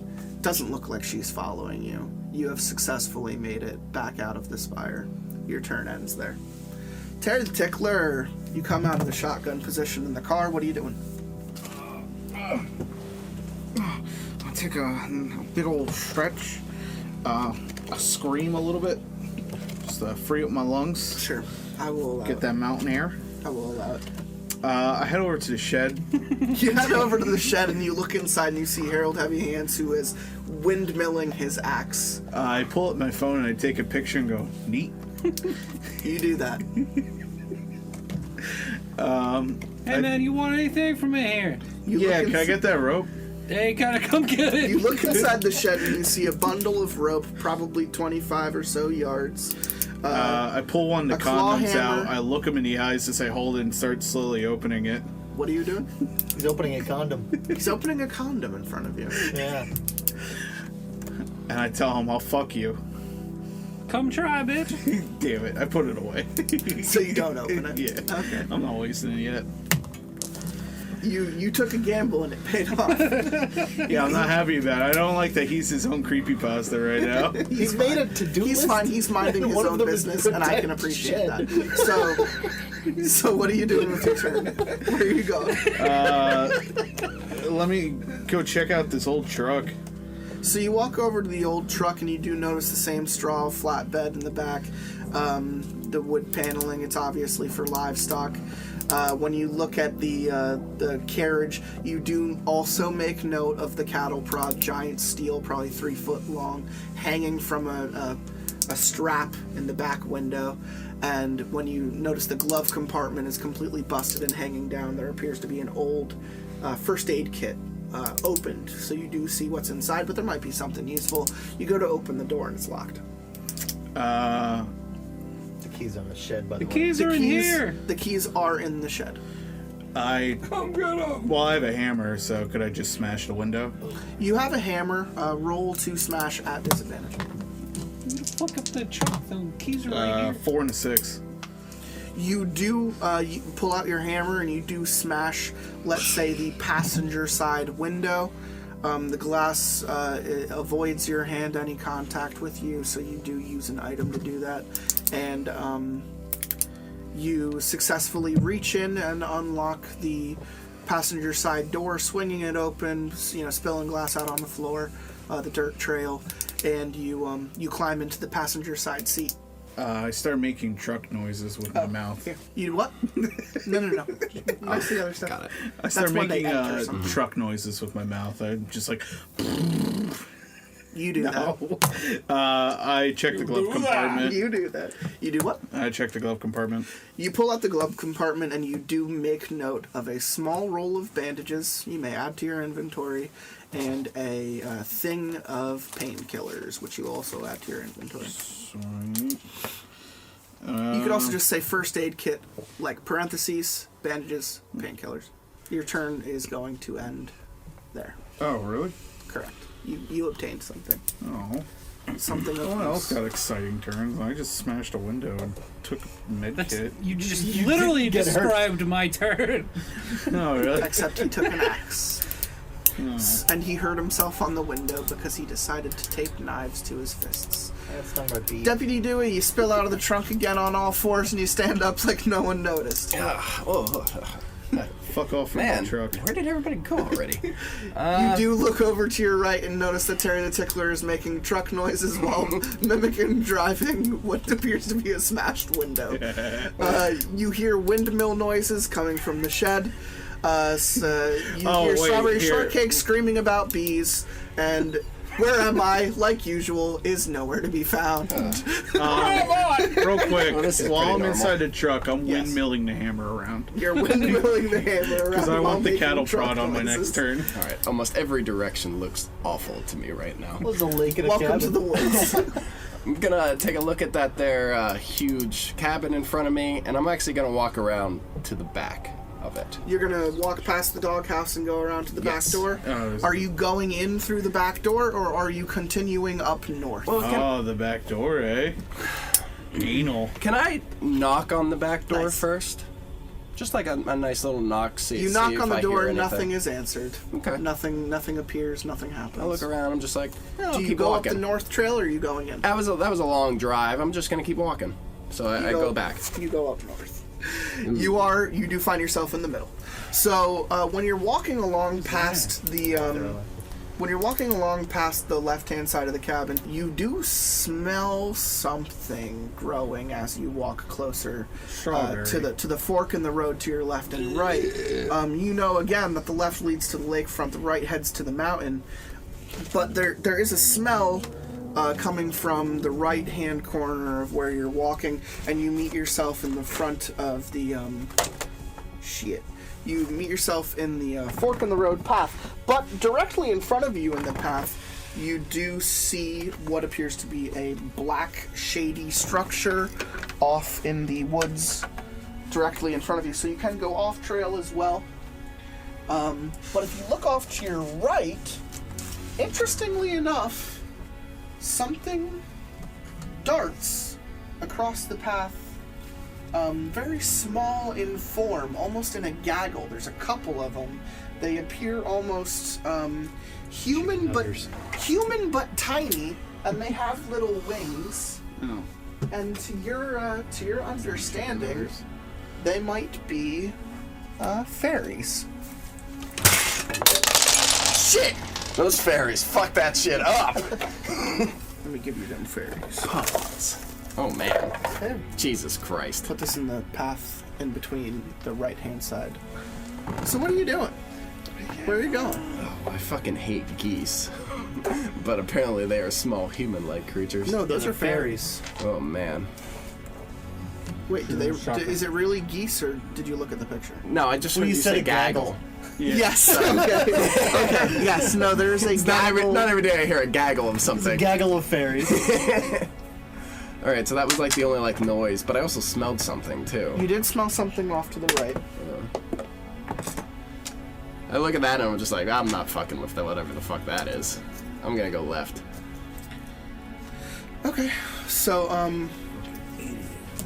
as you're walking on your right, up in the mountaintop from your right hand side, you do see a river, tearing through the mountain. It's pretty strong too. So it is as wide, and as tall as you are. So it would probably wash you down. And Go across it. when you look at the log that has been felled across the river, it does look pretty sturdy. And, I don't know. Do you look across the river to the other side? There has never been a tree that has fallen over a river that I have not tried to cross. So I am totally trying to cross this river with that tree. Also, plus that is flowing towards the lake downhill. Correct. Gotcha. I need you to roll to look across the river first. With disadvantage. Are you scared? Yep. Then roll with disadvantage. That's a nat 1. Dude, you don't see anything. I'm wearing sunglasses. You don't see anything. You don't see shit. I'm blind now. The fuck? What you see is a log and some woods, and you look up in the distance, you go, oh, that's a cave, and you think, nice. I'm still going towards it. I need you to roll at disadvantage to cross the log. Oh man, this is gonna be on par. Well, that's a 3. You dungus. Oh, well, don't keep that. 4. So 3.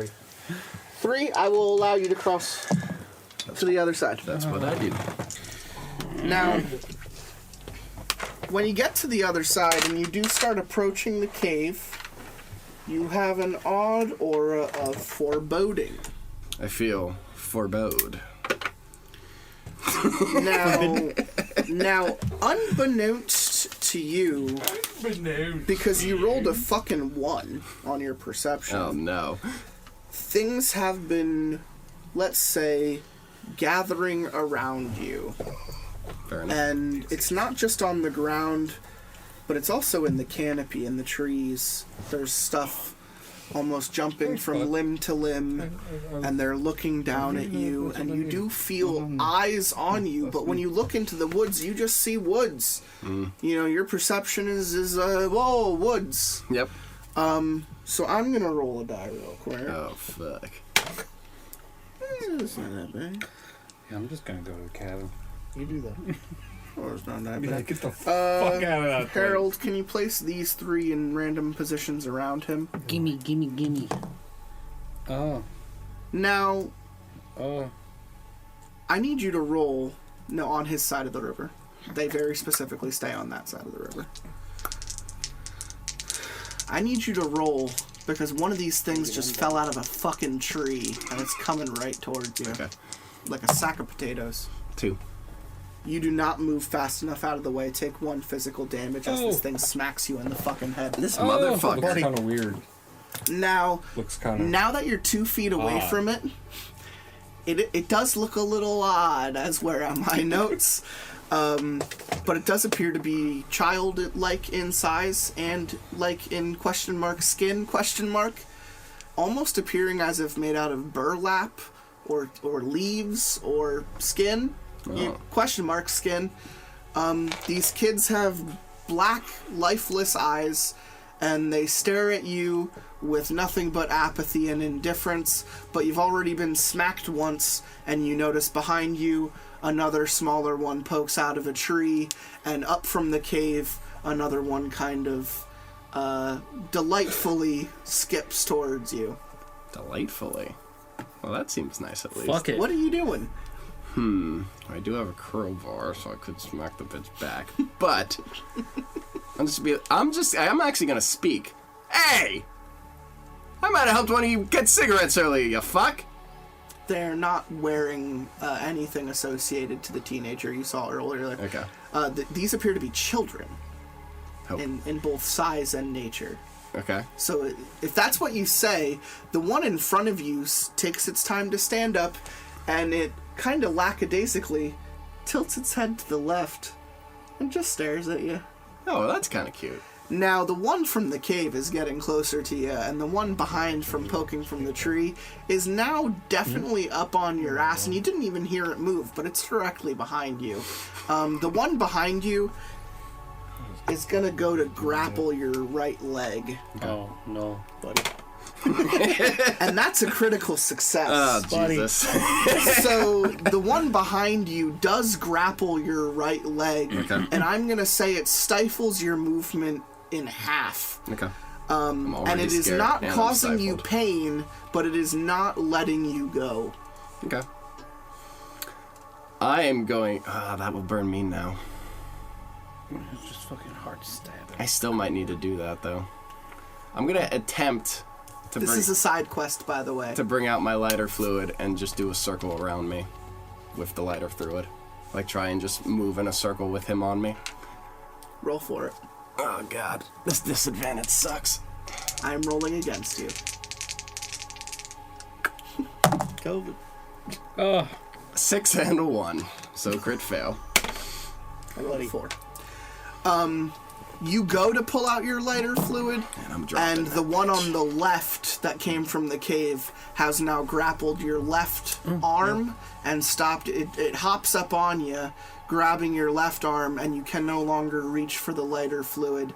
And this is when the one on the right really starts to bear down on you, and I'm gonna need you to take 1 physical pain. For now, it is almost cobra/snake or anaconda like vice gripping your right leg. Oof. And you're starting to lose pressure, and you're starting to get really things are not looking good for the dewdrop. You're starting to look a little scared. What are you doing? Oh man, so I'm grappled. I am surrounded. I have no weapons. You have disadvantage. You have the ability. You have the ability to move. Well, I'm still grappled though. And no, they are clinging to you. Okay. Grappled in the sense that you do not have all of your functions. I will deny you certain requests. Okay. I'm gonna try and jump into the water to see where the water will take me. Hopefully away from them. I need you to roll for that because I'm going to roll against you. Here we go again. Another one, boys and girls. Let's do this. That's a 4. I critically failed. Oh, yeah. So the one that fell out of the tree that's still looking at you, and it sees the other two. It sees the other two on you. It does go to jump on you, and you do duck out of the way, and it misses. I will allow you to move over to the water while you are grappled, but I do need you to roll again to jump in, because you did walk somewhat into the woods. So now I need you to walk over to the river, and I need you to roll again to try and jump in. I hate being scared. I blame this guy. How about all is it my fault? It's a 3. Left. You rolled higher than me. When you jump into the when you go to jump, the kids immediately release you, and you do find yourself jumping into the turbulent stream and being washed down the river, and you do pop out in the lake. That's going to be the end of your turn. You escaped. Sounds good to me. You escaped an odd situation. I will put some stuff there to give you context, though. When you do come up above the water, you do note some inquisitive-looking swans, which you don't remember having ever seen before, or in person. You might have heard that they can be a little rude, but these ones look at you rather nicely, in well regards. They see you coughing up water, and they know the direction you just came from, and they very hesitantly look off in that direction before looking back at you and just like bobbing their heads. Look at them and go honk. And off the that's totally fine. Off the coast, in between where the sand meets the trail, standing directly in that path, a man with nothing but sunglasses. And when I say nothing but sunglasses, he is completely naked. Oh, fuck yeah. That's amazing. But your turn is going to end there. Yes. I found him. That's the one guy I wanted to find. That's amazing. That is from one of his episodes, so he does know this guy.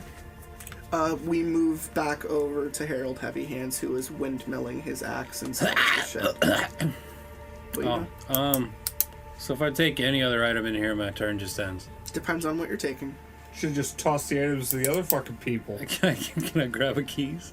You can grab the truck keys and add them to your inventory, and your turn does not end. Okay, I'll do that. You add them. And I kick the glass around a little bit. Do you want to write it down? And then I exit. exit. Do you want to write it down? Yeah. And he jumps back out the window flawlessly. Back out the window. And I hurry scurry directly to the cabin. Okay. He scurries. On my directly to the way, front I door of note the cabin. that Terry the Tickler is swinging his hammer around, and I nod at him in approval. Of course you do. You do that. Now, where the north is, if you can lay it down just like this. So that is the ground floor. You're coming in through that front door. Okay. You do come in through that bottom entrance, so you can move your character onto that map card. You are now in the living room of the cabin.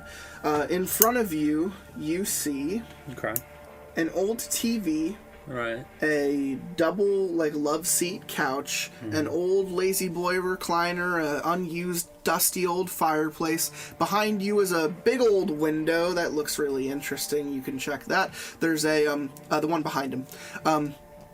And then on the bedstand in between the two couches is a little phone and lamp, and you can make out the stairs, one leading down, one leading up, and a guest bedroom that you can peer into. The second guest bedroom to the top right, you can't quite make out from where you're standing.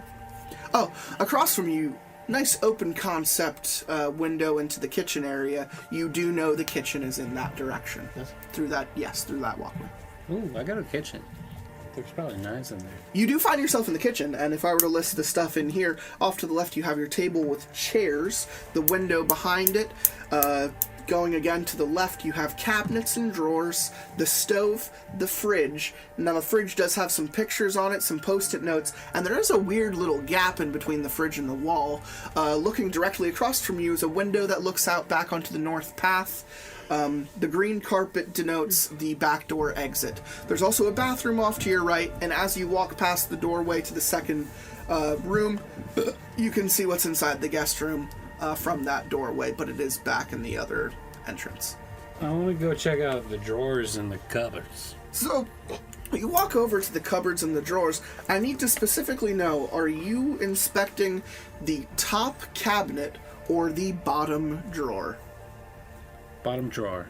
You open up the bottom drawer, and much like I imagine you were looking for, and not at all to your surprise, is a long butcher's knife, which you may add to your inventory. I take. Can I start strapping up some more? You may. All right. So I want to put the long axe on the bottom half of my leg, so it comes up. Do you off my leg. Do you genuinely want to put the axe on your leg? Yeah. Probably the left one, because the right one already has a knife. Yeah, right? on the left one, but right here, so it comes up off, and it doesn't hinder my movement at all. Along the calf and the... We'll see about the hindrance of movement. What are you talking about? It's coming up here. You're running with metal things strapped to you. We'll see about hindrance of movement. All right, fuck the axe, but I'm definitely putting the... What do I have right now? You've got knives. I'm putting the knife on my left foot. This one does not retract. You are taping a butcher's knife to the bottom of your left. This is what I'm doing. I'm cutting out a hole in the bottom of my boot. Roll to cut a hole out of the bottom of your foot. Out of his boots. Out of your boot. Yep. Roll to cut a hole out of your boot. You're taking the boot off first. Yeah. Okay. You do not do that. Okay, what do I do? That's why I'm asking you. Do you strap a fucking butcher's knife with duct tape to the bottom of your shoe? Not yet. Because you find yourself stabbing at the rubber soles of your boots and you can't cut it in any way, shape, or form. Jesus Christ. I'll tape it to my knee. You tape a knife to your knee. Yeah, like this. Congratulations. And now I can fucking... Let me see if there's anything special about the butcher's knife or the drawer. I forgot. I forgot to read that. Cursed. I forgot to read that part. No, it's not cursed or anything. I forgot what it's from, and I just want to verify. All right. That Should I put it on my knee or should I put it on one of my elbows so I can No, there's nothing specific about the butcher's knife. It's purely used for cutlery. Yeah, you know what? I'm gonna put it on my I don't care where you put it. So write it down. It on his right write elbow it now. down on your inventory. So I can. I don't stab care. Slash. You're gonna have to tell me. So just write it in your inventory. Stab slash. Great. I am going to pass turns to Strawberry Shortcake. Fair enough. Right. So, since the bees happened, The bees. Which is just so funny that it happens That to it, you, of course, all people. fucking bees. That was also from one of your episodes. Congratulations. Yeah.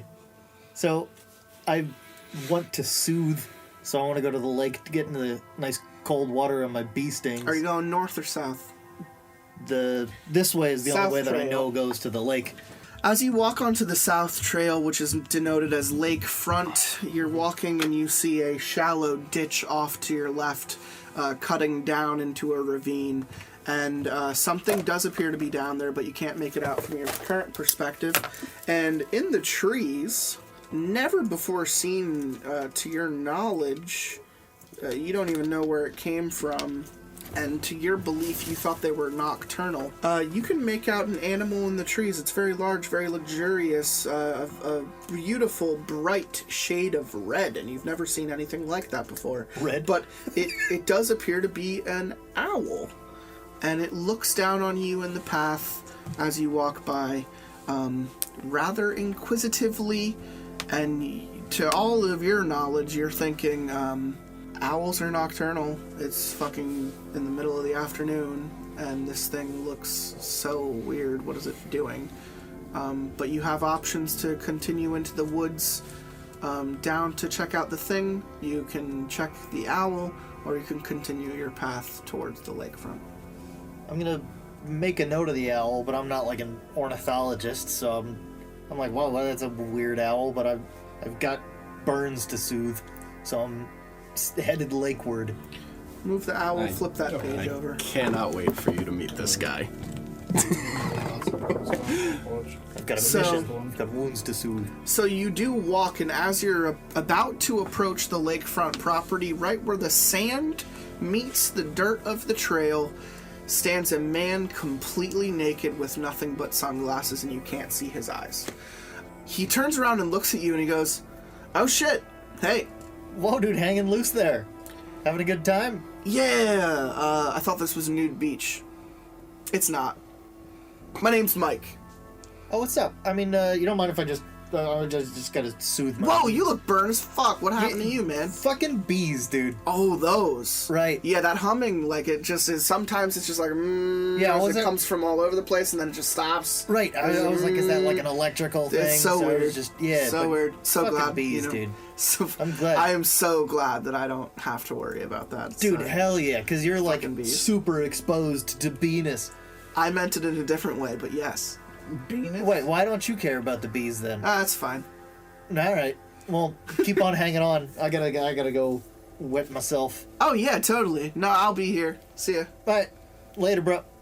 And you do walk, in towards the water. He does kind of shout out to you. He's like, "Hey, like, don't mind the swans. You know, they mind their own business. You know, it's like, be nice to them." All right, thanks for the heads up. you know- I know swans are like dicks. And, But- I'm just going to say this as oblique as I can with no exact detail. Maybe don't swim underwater. All right, so like no full immersion. I wouldn't. Like, I wouldn't just- look. I'm I wouldn't just look down there. No. dipping I a bit. wouldn't. Yeah, I wouldn't I look wasn't down in planning the on lake that. at all. No. Yeah, That's yeah, I fine. just need to run some cold water over my bee stings. Okay, so you do walk into the water then, and you do feel like cool. You no longer feel as raw and as stung as you previously did. Right. Splash, splash, splash, splash, splash. Splashing around. Do I see him? Like? Oh out yeah, over you there? do. You are on the same page as him. He Yeah. looks like he was just drowning. Robbie! You all right over there, man? Doesn't look it! But like can you swim? I mean, I'm trying. I'm a little hurt right now. All right. Well, I mean, like, are you good? Do you need help? I am not good. So you do, like, you want me to help? Please? All right. You haven't been submerged, right? Because there was like a dude with his dong out. No, I've been like trying to like swim towards land, but like my leg and my like weird parts of my body hurt, and like my heart hurts a little bit What too. weird parts? All right. Yeah. I'll give you a hand. Thank you. All right, so Mike's I on the wade over, shore. like along. Mike's on the shore and he sees you guys and he goes, "Yeah, I'm Mike." Who the fuck is that? What? I don't know. He's pretty chill. He thought it was a nude beach. It's all right. As long as I'm not like, don't be weird. Like he seemed fine. For Like, there wasn't anything. a while there, I couldn't see anything, and now I just see a penis behind you. So that's kind of weird. It's Mike. Okay, it's Big Mike. It's Mike. That sounds good. Yeah, I'm Mike.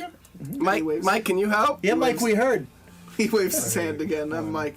Yep, got it, Mike. And they don't. And we're all like, we can wade. We're not like fully submerged, right? Or are we like? What are you doing? I'm swimming over. You're fine. Yeah. You're allowed. You do Okay, that. But and we're like- what are you doing now? I'm going to help him out because he seems hurt. Okay, you can pull him out of the water if you Yeah, want. yeah, I pull him out. You We're, guys like, are on the shore. you guys are both on the shore. Thanks, guy. Mike does come over to you guys. He does say like, oh, he looks even worse than you do. What the fuck happened to you? And he does see the swans looking up river where you came from, and he goes, oh. Well, this guy knows.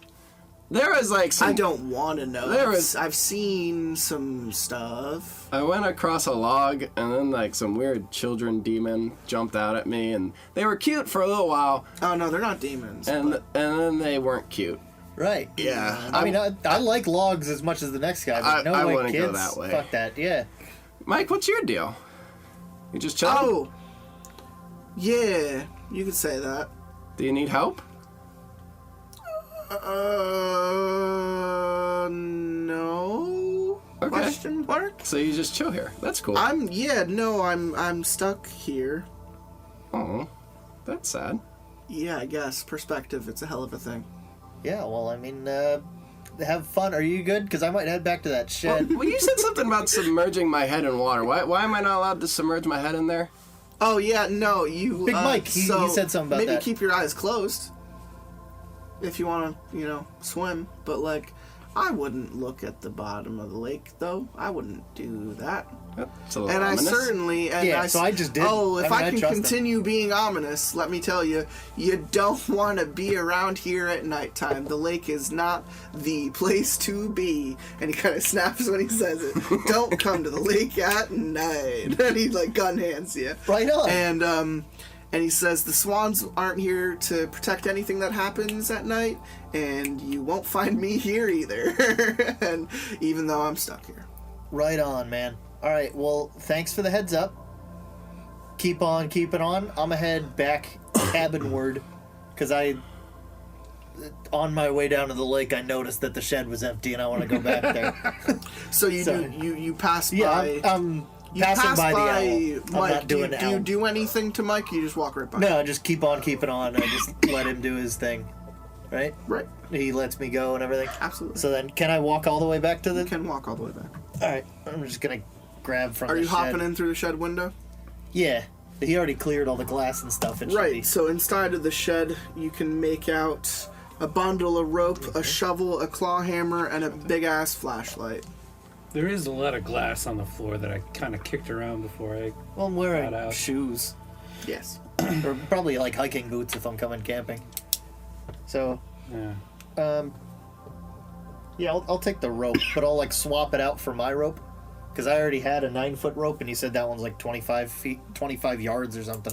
So that's like way more. It's a lot of rope. Yeah, it's a shitload You of can rope. write Just that. leave your rope You there. can write that So- in your inventory as a lot of rope, All right. and you can still hold on to your Just increase shorter your rope size rope. to All right, yeah, my No, can they I- are separate. Yeah, You can tie them together if you. I'd rather keep them 2 separate ropes in case I need 2 separate things rather than tying them together now. That's fine. All right. Nothing is particular to be said about the rope. You should cut that one up so you could have 4 ropes. Well, I'm not gonna cut it up yet. It's very much so as Like, what you if I need get a long that rope? rope. Yeah. You can continue your turn if you want. All right. Well, I think I'm.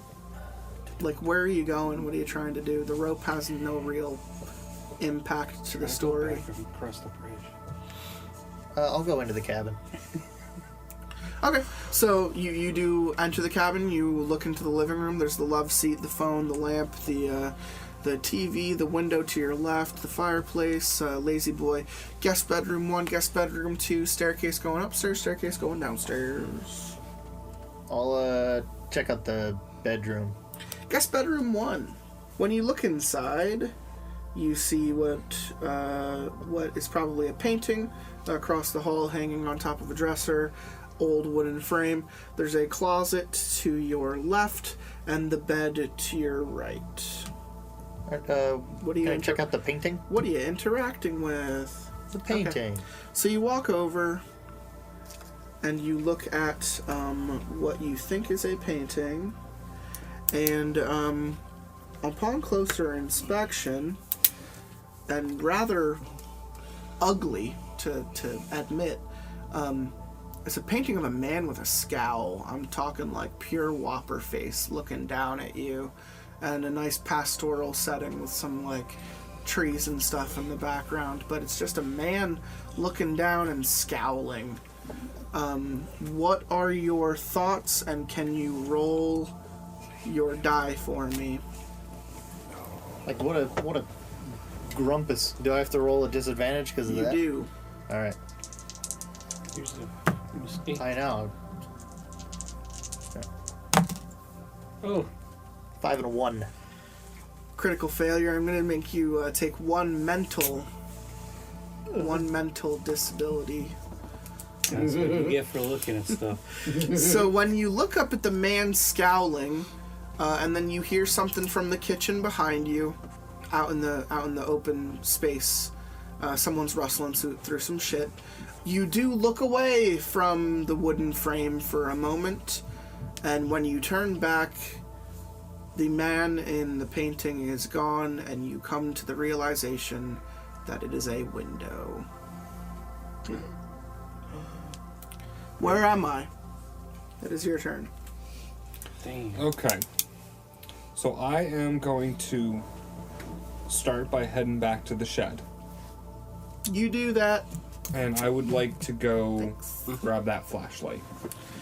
You hop in through the window, and you do grab the flashlight, and you make note of what looks like Russian almost handwriting or characters that have been like printed on the metal of this tall, long steel flashlight. It almost strikes you as like a security guard flashlight, one of those thick-ass boys that you could really wallop someone with.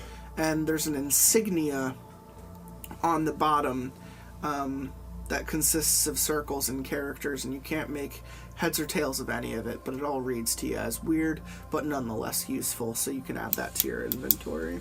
You may continue. From there, I'm probably going to head into the house.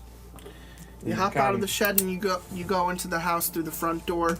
Off to your left, you see a window, the TV, the fireplace, the love seat, the phone and lamp, stairs going up, stairs going down. You look through the doorway and you see Strawberry Shortcake looking a little freaked out, standing in between the bed and the dresser. And off into the open concept of the kitchen, you can see that Harold Heavy Hands is rifling through shit in the kitchen. And the second doorway to the second guest bedroom off to your right. You okay there, bud? To who? To Strawberry Shortcake. Shortcake, yeah. Yeah, nothing.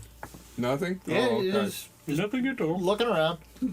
I'm going to just kind of nothing at all. sort of nod my head and head up the stairs. Right on. Oh, so you're going upstairs. When you are heading upstairs, you're not quite there yet. You kind of get to the top of the steps, and as you're looking out onto the top landing, very quickly, blink and you'll miss it type of reaction, a shadow, human-sized, wafts through the air from your right to your left, from down a hallway into an office door on your left, and the door kind of slams behind it. You have two options. You can kind of reach out and say, like, hello, someone there, and continue up the stairs, or you can turn back kind of in fear and disgust. I'm going to keep going up, but I'm not going to make the audible thing. It is mandatory. Fair enough. You feel like you saw someone, so you feel the need to shout out. Even if it's just, where am I? Grant yourself a brave. Because you were not deterred by the shadow. You walk bravely to the top landing, and on the blue carpet meeting the end of the hallway, you do see a ladder, very nice and furnished, coming from a very well-lit attic space up above you, and a mirror at the end of the hallway that reads you as antique and expensive, as it's the entire length of the wall, pretty much. To your left, the slammed door is closed of the office, but you did get a look in there and see a library shelf before it was slammed shut. And to your right, disappearing down a very dark hallway, is a red rug that leads to many doorways. You can look in on your right and see the master bedroom, or what looks like the master bedroom, across the hall, a bathroom. I'm gonna go to the bathroom. You walk into the bathroom on the upstairs hall, and I'm going to say that you also kind of complete it by only being able to see the tub on the other side of this, but the red carpets do connect, thus. You are in the bathroom upstairs. I'm gonna go ahead and close the door and spend the next 15 minutes doing my business. Taking a shit? Yep. Taking So a shit. I need you to roll to use the toilet. Let me explain. As you lift the lid, roll 1 die for me. Roll to toilet. So can I decide after my roll if I'm going to use a brave? No. Okay, so I have to decide. Okay, so I rolled Previous. a 4. Yeah. I'm going to say the 4, you open up the toilet, there's nothing inside, it's a clean bowl, you do what you want. Cool. Because there are situations where it might not be, and there might be something in the toilet. Fair enough. Like a Snickers. So I got. Your turn may continue. I got 15 minutes to kill. Your turn may continue. Okay. You said this is the master bedroom? Across the hall is the master bedroom. Yeah. I guess I'll check out this ladder here. The master bedroom. Oh, you want to go up to the attic? Yeah, I guess so. Oh, fuck yeah. This will have to go where your notebook is, Yeah. but you can put this piece down. Yeah. You do climb up into the attic, and it is filled with cardboard boxes. There is one wooden box, very rectangular, very thin off to your right. There is a tarp or blanket covering a structure in the back right-hand corner. Across from you, which would be the top of the right-hand side of the cabin, are some top-level windows. They are lit up all the way. There's no blinds or anything. They look out onto the mountains to the east. When you look over at the windows, you do see a tiny, furry, little animal-looking thing. Baba Booey, where are you? It's a boombox. Nice. You could place that on any of the cardboard boxes found in the attic. There's a boombox there. The only reason why it's a physical chip is because I want to know when it's being used. You're gonna have to put it down in whatever room and play it, but that's if you choose to pick it up. Yeah, I'm gonna play it right now. Where the fuck is this guy? Well, I don't know. Let me give you other You gotta options put your first. headphones in. Place this guy next to the biggest window in the middle. Baby Yoda. You do make out a small little furry guy. He's not looking at you, so you're unaware of what his facial, features are. You said next to a window? Next to the window, the big one in the middle. Oh, big. Go tickle to the wall. What are you interacting with in the attic? I'm hitting play on the boombox. You are walking over to the boombox and pressing play. Yep. Are you selecting CD player or cassette? Cassette. Shouldn't have done that. Where's my fucking phone? Dewey, I know you have it. It's in your hand. So, you immediately walk up to the boombox, and you press play on the cassette that is in the boombox. Country road. Very quickly and statically, a little song starts to play.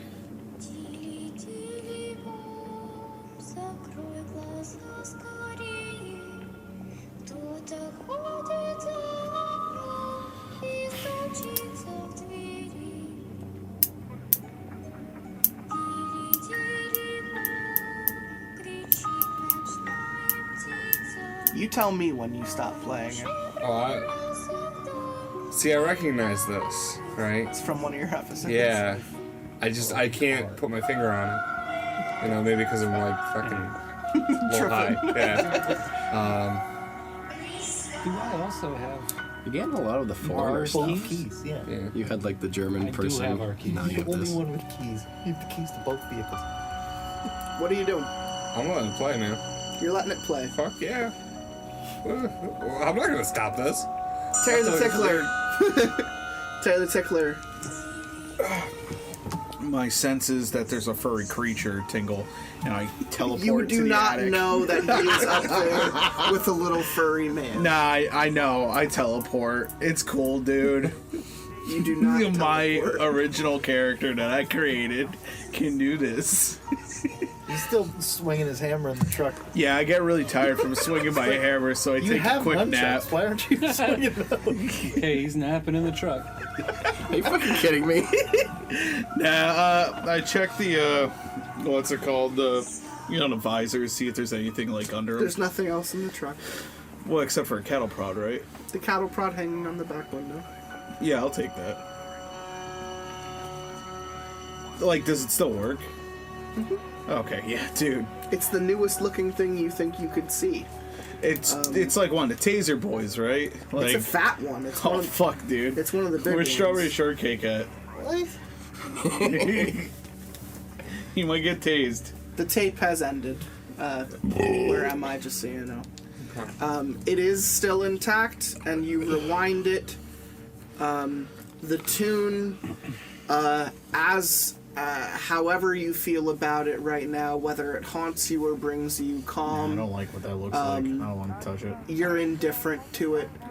But you can add the boombox with the cassette tape to your inventory if you do want to carry it around. For sure. Let me read about the cattle prod real quick. May I also point out, and I don't mean it in any sort of way, so just think about it, none of you have triggered any fucking monsters yet. Cool. You guys are... Stop jinxing us! You guys are being so much more, like... It's so surprising. It's night and day from yesterday. But we got a Literally, furry boy up there, literally, so like... Django Phillips jumps out of the fucking truck and his first action triggers a main bad guy. He goes, "Oh, what's this?" And he looks at it and he does it, and then I immediately write down in double line something in my notes. So, like, you guys are night and day so far. I don't know why I call you guys Chaos in the Woods, because literally what they did was chaos. 10 times worse. We spent too much time at the gas station. No, they spent far longer at the gas station than you did, because I had to fucking fight frowns on getting back into the fucking truck because he was crying about the goddamn caterpillar. You pick up the cattle prod, and it makes you wince when you press it, because it immediately jolts to life and shakes with veracity. Yeah, I giggle. Because it's a fat one. I giggle a little bit to myself, because, like, hell yeah. Thank you, where am I? For nodding your head in approval. It is a big-ass cattle prod. You can add that to your inventory. Add that to your inventory. Your turn continues. Is there anything in the shed still? You walk over to the shed and you look inside. There is a shovel in the corner and a claw hammer hanging on the wall. Can I grab the claw hammer without even bothering to go in? You do have to go in. It's on the the blue cork board on the wall. Oh, I'm good. I have a hammer of my own. I'll go in the cabin. So you head into the bottom floor of the cabin. You do see the large out front window can be I go inspected. right to the kitchen and I start helping Harold Heavy Hands strap knives to his arm. Ooh, I got help. You do that. You Harry and Terry. Through the open concept window, you look through and you see Harold Heavy Hands is voraciously at work, fucking taping things to his elbow and wrists. I and say shit. to Let him, him get close. I say to him, "Yo, check that thing out. I didn't check the top cabinet yet." He did not check the top cabinet yet. There's also a fridge off to your right with both a post-it note and 2 pictures, and there's a gap in between the fridge and the wall that can also be inspected. I consider the top cabinet, but then I remember it's time. So I go into the bathroom. You go into the bathroom. I need you to roll. 5 and a 3, so 3. I'm going to say you open the lid and there's nothing in there. You are fine. So you do your business and you walk back out. What else are you doing this turn? I feel like I'm gonna be the one to trigger something finally, like a monster. It's fine. So I'm gonna check the fridge out because I got lunch meat and I can't leave that on my bag. So you bypass the things on the fridge and you immediately walk over and you just open it. Inside the fridge are two things. There's a small takeout container. It looks newer. You're not sure what's inside. And on the left is a bottle of chocolate milk. Oh, okay. I hate to say, out of like my high level intellect, I avoid the chocolate milk with all my power. I have Mission Impossible the meat into the fridge, so like I'm doing the song as I'm trying to dodge you're stuff. taking your meat out of your inventory and putting in the fridge? I mean, is it gonna go to waste in my bag? No. Oh, okay, I'll leave it in my bag. The meat should be of use to you over the next 24 hours. So all right, cool. if you were to leave it somewhere, you're taking it out of your inventory. Could I check the freezer too? Nothing in the freezer. Huh. Takeout container chocolate milk. Are you taking or inspecting And you said there's either? notes on the fridge? There is a post-it note and what is probably like newspaper clip photos. I'll close the fridge for now and check out that stuff real quick. You have to tell me which of the three things you are Newspaper looking at. clipping. The newspaper clipping. I'm giving a fucking headache looking at my fucking characters. He's just making notes. Just tediously. 8-year-old Sarah Creek goes missing from local grocery store. Mother claims to have turned around in an empty aisle when she turned her back and her daughter was gone. The entire store was searched. The girl could not be found. Beth. You may continue your turn. It's not Beth. Neat. I look at the post-it There's note. another article and there's a post-it note on the fridge. There's also the Gap and the stuff in the fridge. I'll read the article. You read the other article? Yeah. Or the other photo, whatever it may be. Yeah. We're going to avoid the monsters throughout this whole story and just have a wonderful have a really good weekend. We are the monsters. Yeah. If there's only one that's triggered, there might just be one that you guys have to deal with. I don't know. So you're saying it's possible we could have a good weekend? Hey man, when there's dice involved, anything's possible. Oh, I mean, with you, you're gonna trigger it. You're trying to trigger it first. Student Alexander Pitt goes missing during school lockdown, and the teacher claims to have counted him in their class, but afterwards could not be found. The child is noted as missing. I make a comment about gun control and how it needs to be put under control. Great. There's a post-it note. Yeah, let's read the post-it and then note. There's the stuff in the fridge. Oh no, he underlined. Don't tell me the post-it note's an evil, passive-aggressive bitch. So, the post-it note has the name Uncle Haas on the top. I with a immediately phone stopped number, reading. With a phone number Oh. on the bottom. And you know from mention of the name that it is the property owner, and he left his number for specific contact, and you know the phone, you passed it in the other room. Oh, I'm going to give you the option to walk into the other room and dial Uncle Haas right now or not. Uncle Haas. That's tricky. Yeah, fucking call him. Haas's Because calling could trigger Like a something. check-in call, but a it's also- check-in call could also, if we don't check in, trigger him. Definitely call him. Yeah, give him a ring. Haas. Sup, Haas? Up to you. Yeah, because he could be a Tommy Jarvis in this situation too, though. Or he could rape one of us. Hopefully it's Dewey. Thanks. Yeah, I'm fine with that too. Yeah, let's give I am our pretty wet. Let's give our boy a quick phone call. Dewey's the one that put a sting operation on us. You're not gonna let that go, are you? You walk back into the living room and you do find yourself at the phone, and you're still standing next to it. You dial in the number that you saw on the post-it note, and it does pick up, and it's answered with a jovial, "Oh, it's Uncle House over here." Yo, this is Uncle House. Oh, it's Uncle House. Uncle House, I love you. Oh, I love you too. Oh, thanks, man. That's Hey. so nice of you. It's been so long. I got my boy here, and my wife left me 30 years ago. Oh, Uncle Huff, I'm sorry to hear that. Oh, it's okay, baby. Hey, we got here. Oh, you're the new people staying at the cabin. Yeah. We here. Oh, you're at the cabin up there. Don't mind my truck none. No. Hope it's okay. Yeah, no, it's cool. Don't mind my truck. I use that to export my livestock, my animals down here on the farm at the bottom of the mountain. But I done left it up there. It stalled the last time I was here. And I left all my tools in my shed, and I realized I left my shed locked. So I hope that's no problem to you as well. And I want to make note of just one thing here when I'm talking to you. I've been counting with my boy.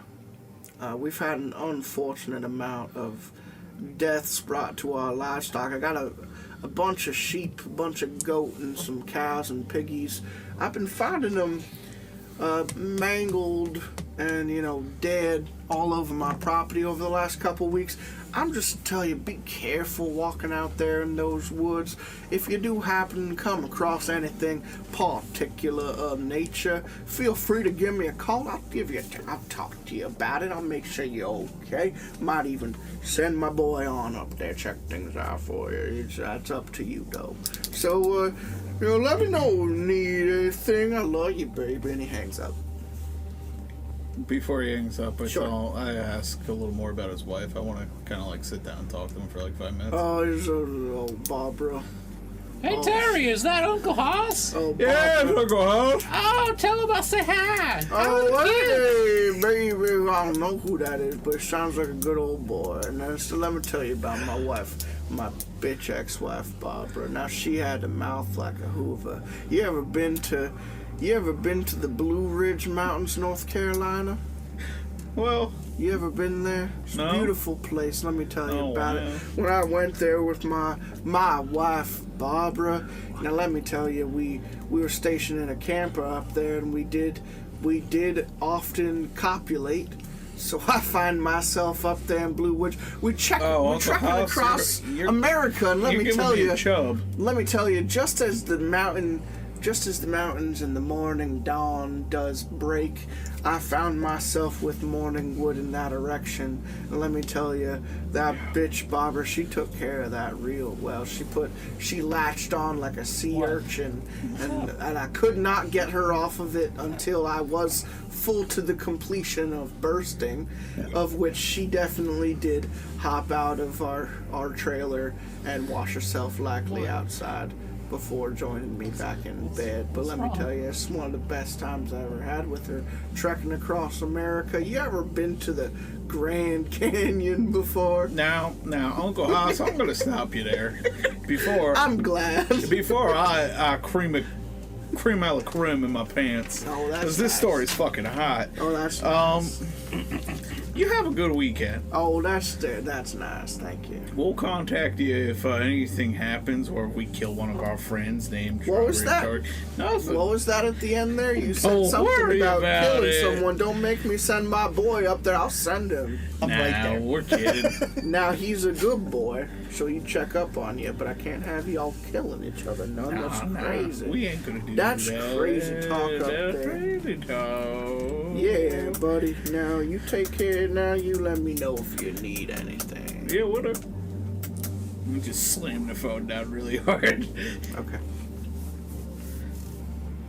I'm gonna say your turn ends there. You've done a lot of shit. No, I was gonna go check the fridge again. No, unfortunately, I'm not giving you that ability. What was it? Just chocolate milk? Chocolate milk and a takeout food leftovers. container that he did not open. Deputy Dewey, where are you? What are you doing? I am out of the lake thanks to Strawberry Shortcake. Oh yeah, Mike's there. Hey, I'm Mike. Yep.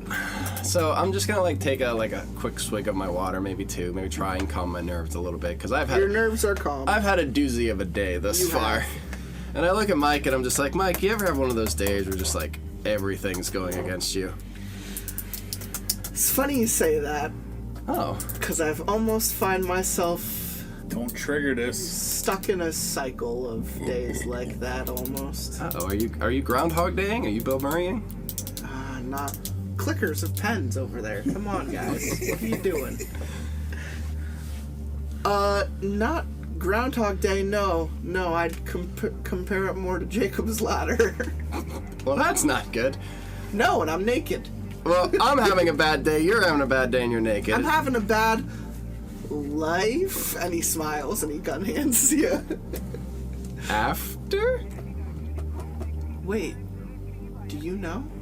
I mean, I think I had a near-death experience recently, so I'm starting to pick up certain vibes around here. No, I mean, do you know? And he leans in on you a little bit. Do you know? I'm thinking something with this lake has something to do with you. He lowers his glasses and all you see are a bright light emitting from his eyes.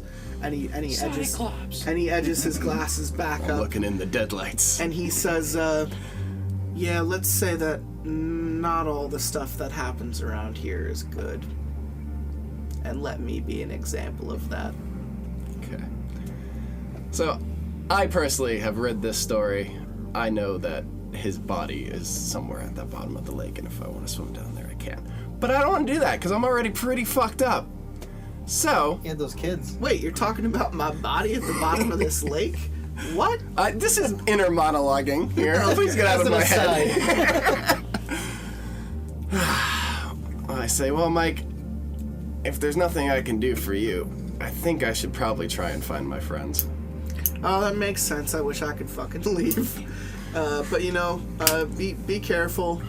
Do you do anything to Mike as you leave?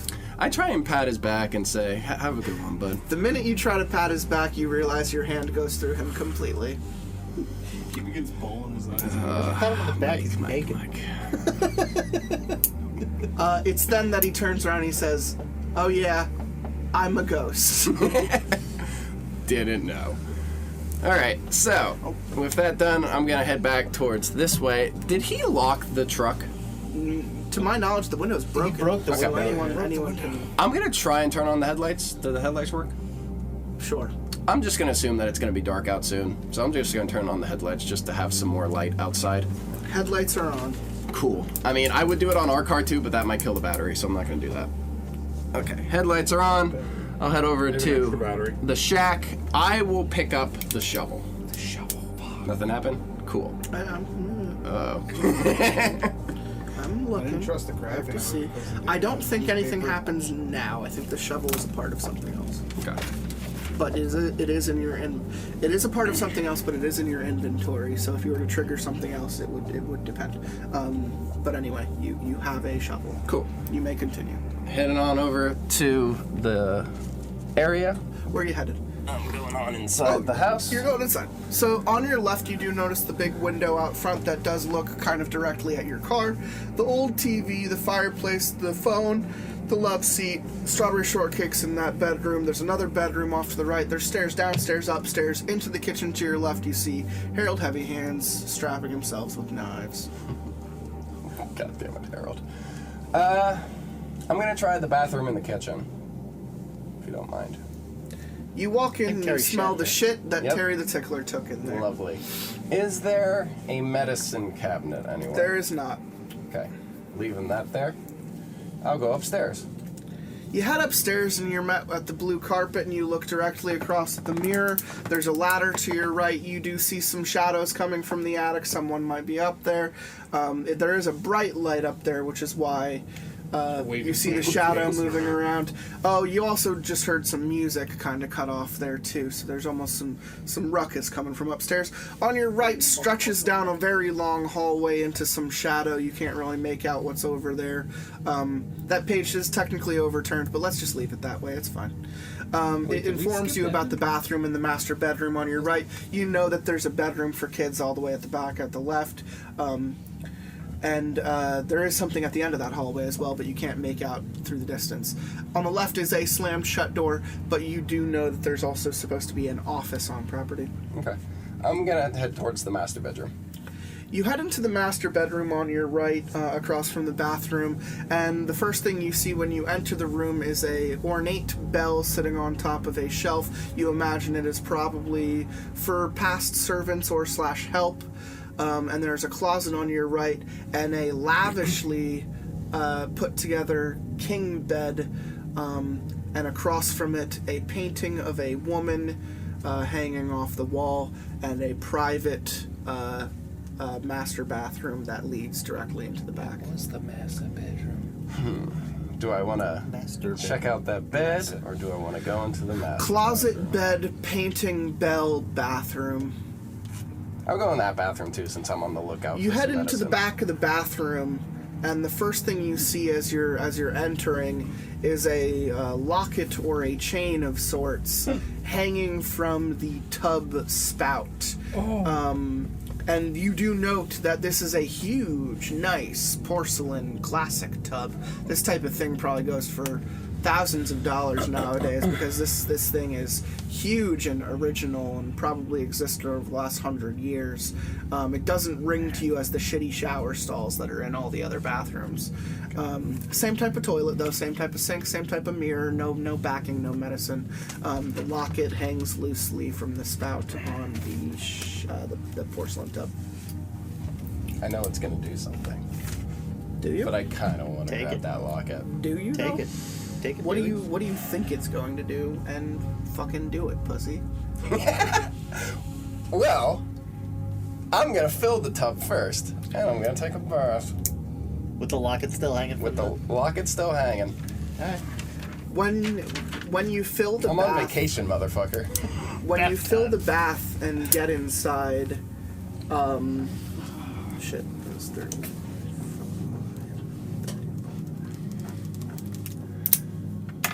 When you sit into the bath, and you turn on the cold steel handles, running them both in opposite directions. The bath fills very fast. It's a wide faucet, so the water pours out, and the hotter is so much overpowering the colder that it just immediately fills the room with steam and fog. But you are comfortable. You are comfy. You take off all your clothes and you jump into the tub, and it's like, oh, this feels so nice. And you lay back and you stretch your head over the lip of the tub, and the porcelain kind of just molds to your flesh so perfectly. And you do note that the chain of the locket does dangle from the spout as the water kind of gets filled. And an image pops directly into your brain of a beautiful woman with long black hair in the same position as you. It almost feels like she might even be there with you. Oh no. And her hair spills over the back of the tub, and as quick as you have the thought, it is gone. Well, that was a nice thought. I'm just gonna stay in this tub. I'll end my turn there. Harold, you are strapping yourself with shit from drawers in the kitchen. Just the bottom drawers. He hasn't looked at the top. And I'm not going to. I sprint outside. Out the back door? No, out the front door. Out the front door. And I'm running by everybody and I'm screaming, Bev, I'm coming for you. Oh shit. They have no clue who you're talking about. Bevy! Bevy, I come! I get in the car we drove in on. I start it up. He's still got the keys. He drove us here. He checked with me. Dude. You start the keys. And he also has the truck the car keys. with the keys that you have. I roll down my window and I start. The truck keys. Yeah. I start spinning around in a donut, yelling Bev. You're doing donuts, yelling Bev. And I just. Can you roll for your donut driving skill? No, let it fall. 3. It's moderate. Okay. It's not like Then I badass. speed off in this direction. In the car? Yeah, I'm going down the trail. It's like a footpath. I'm going to say that the trails are for hiking. They are filled with stones and gravel. You cannot fit the car down that way. Shit. At least not here. You're under the impression that maybe these were first cleared by cars and trucks, deforestation, to make the trail, but they haven't been upkept very well. The dirt path has more so been equated to rocks. It wouldn't be the same as the lot that you're driving on right now. Okay. The car simply won't fit. And then I just have sheer curiosity, so I say, let me stop donutting for a second. Great. And let me point at the bridge and I try to drive across the bridge. You are not leaving, as you know that you have friends at this cabin, and you're not leaving them. But out of sheer curiosity. Out of sheer curiosity, you turn around, as you are not leaving your friends at this cabin. Okay, but I never said I wasn't coming back. I'm just seeing what happens if I drive over the bridge. You drive over the bridge and you drive back. Okay. Jacobson. So we can leave. I guess. But you won't leave. No. I start thinking to myself, where is Bev? I know she's no one here. checked the mountain. The Beverly. east and northeast have not been. Haley Joel through. Osment told me she was up here. I sprint back in the house. In the car still? No, I get out of the car. I take the keys with me. The guards in the house killing us all. I sprint into the basement. The Bevsman. You go into the basement. And I say, Beverly! Sorry, I don't remember at what point he became deranged and fucked up. This is the part where he started taping knives to himself. My mango. At the first part where he ran into the gas station and pissed on the floor. Well, he saw a cowboy. I'm a cowboy. On your way heading down the stairs, before you even get there, as you do head down the stairs, it is completely black. You are unnerved by just how dark it is down there, but when you reach the bottom, you do see a light switch on the left-hand side, and you do toggle it, and immediately to your right, at the work desk, Is Bev? is a man who is facing away from you, and he appears to be chopping and sawing something. I don't like the point where we're told nothing got triggered yet. And when you do, that was the case a while ago. That is no longer the case. When you look at the man, he does become aware of your presence, and he turns around, and he laughs and he smiles and he nods as it's become aware that he is cutting and chopping meat, and the smell of the room wafts into your nose. The light flickers. The man is gone. So is the meat and the blood and the smell. Damn, I say, hey, wait! Have you seen Bev? I need you to roll sanity. Oh. Crit fail? Yeah. Mark yourself down a mental health. Okay. You're not able to shake the smell or the smile of the man and his rotting meat. But I'm gonna say that for the sake of the game where Bev is, that you are in the basement now. You were not like scared enough to like flee upstairs, you know. So there's a storage door off to your left that you haven't opened. In front of you is a work desk, and on the right is like a tool desk, both of which can be accessed. Or you can open the door to your left and go inside the storage space. I could tell you the things that are on the desks if you approach them, and they also have multiple drawers. Desk. Work or office desk? Work. On the very front of, on the desk, like very close to you, is a metal number 1 with a hole missing, and it strikes you as like an address decal, like a metal letter that is meant to hang on like a mailbox or a front door. There is a piece of chalk and an ultraviolet light hanging from the desk. And then there's also a pair of binoculars and a jar of quarters.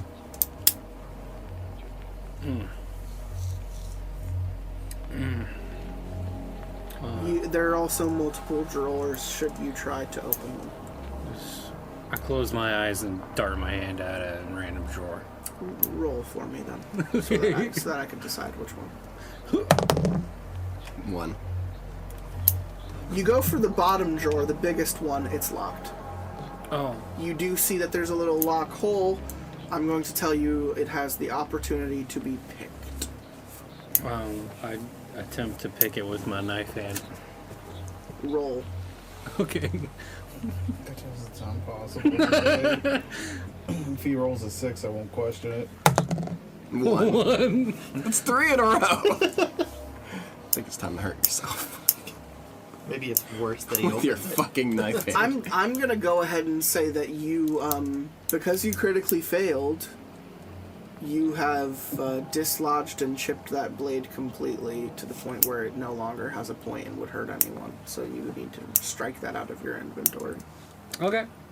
I take my butcher knife off my shoulder and strap it there instead. It was like on the elbow, I thought. Yeah, elbow. That's fine. I will still allow you to continue your turn simply because you haven't actually done anything yet. So I've got a really good butcher knife on my right hand now. A 6 is totally coming next. Yeah, just go to the fucking The storage. things that are locked need a 6 to open, so unless you have keys for them. Yeah, I'm just gonna go to storage. You walk into the storage, and off to your left is a pile of debris, flooring tiles, roofing tiles. It's just rubble, but there might be something there. In the pile off to the left, you do note a long box with a VCR player on top and what appears to be a box of tapes underneath it. An old arcade cabinet, it is not plugged in. A strange metal cabinet in the corner of the room. And a camping backpack off to your right. Metal cabinet? You walk over to the metal cabinet.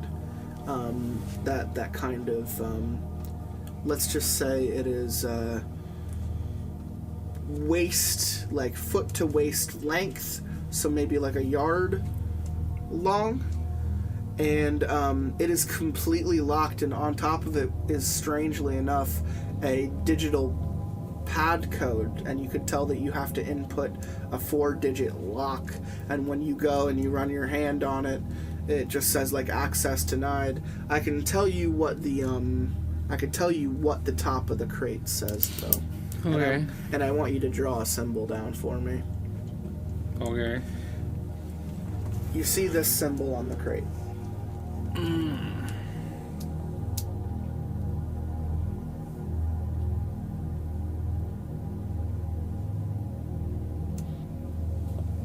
Okay? Yeah. And on the top of it, in almost a title card kind of placement for the box, it says XJ332, authorized access only. Strawberry. Well, you're writing down information you don't have. Things that I might have overheard. You are less sane, you son of a bitch. I can. You're reading. I am going to end your turn there with the metal crate in the basement. Strawberry Shortcake, you are freaked out in the guest bedroom. There's the closet and there's the bed. Yep. What are you doing? Where are you going? There's also... Is there anything in that dresser? There is not. Okay, so then I'm going to look in and or under the bed. So, it's actually a series of events. What actually happens is you sit down on the bed, and as you're kind of bouncing and feeling, the softness and the general ply of it, you feel a sensation of sorts, like you're not alone. And I need you to roll, and if you are scared, roll. I am scared. Roll 2 in that case. I'm so scared. And that is a 2.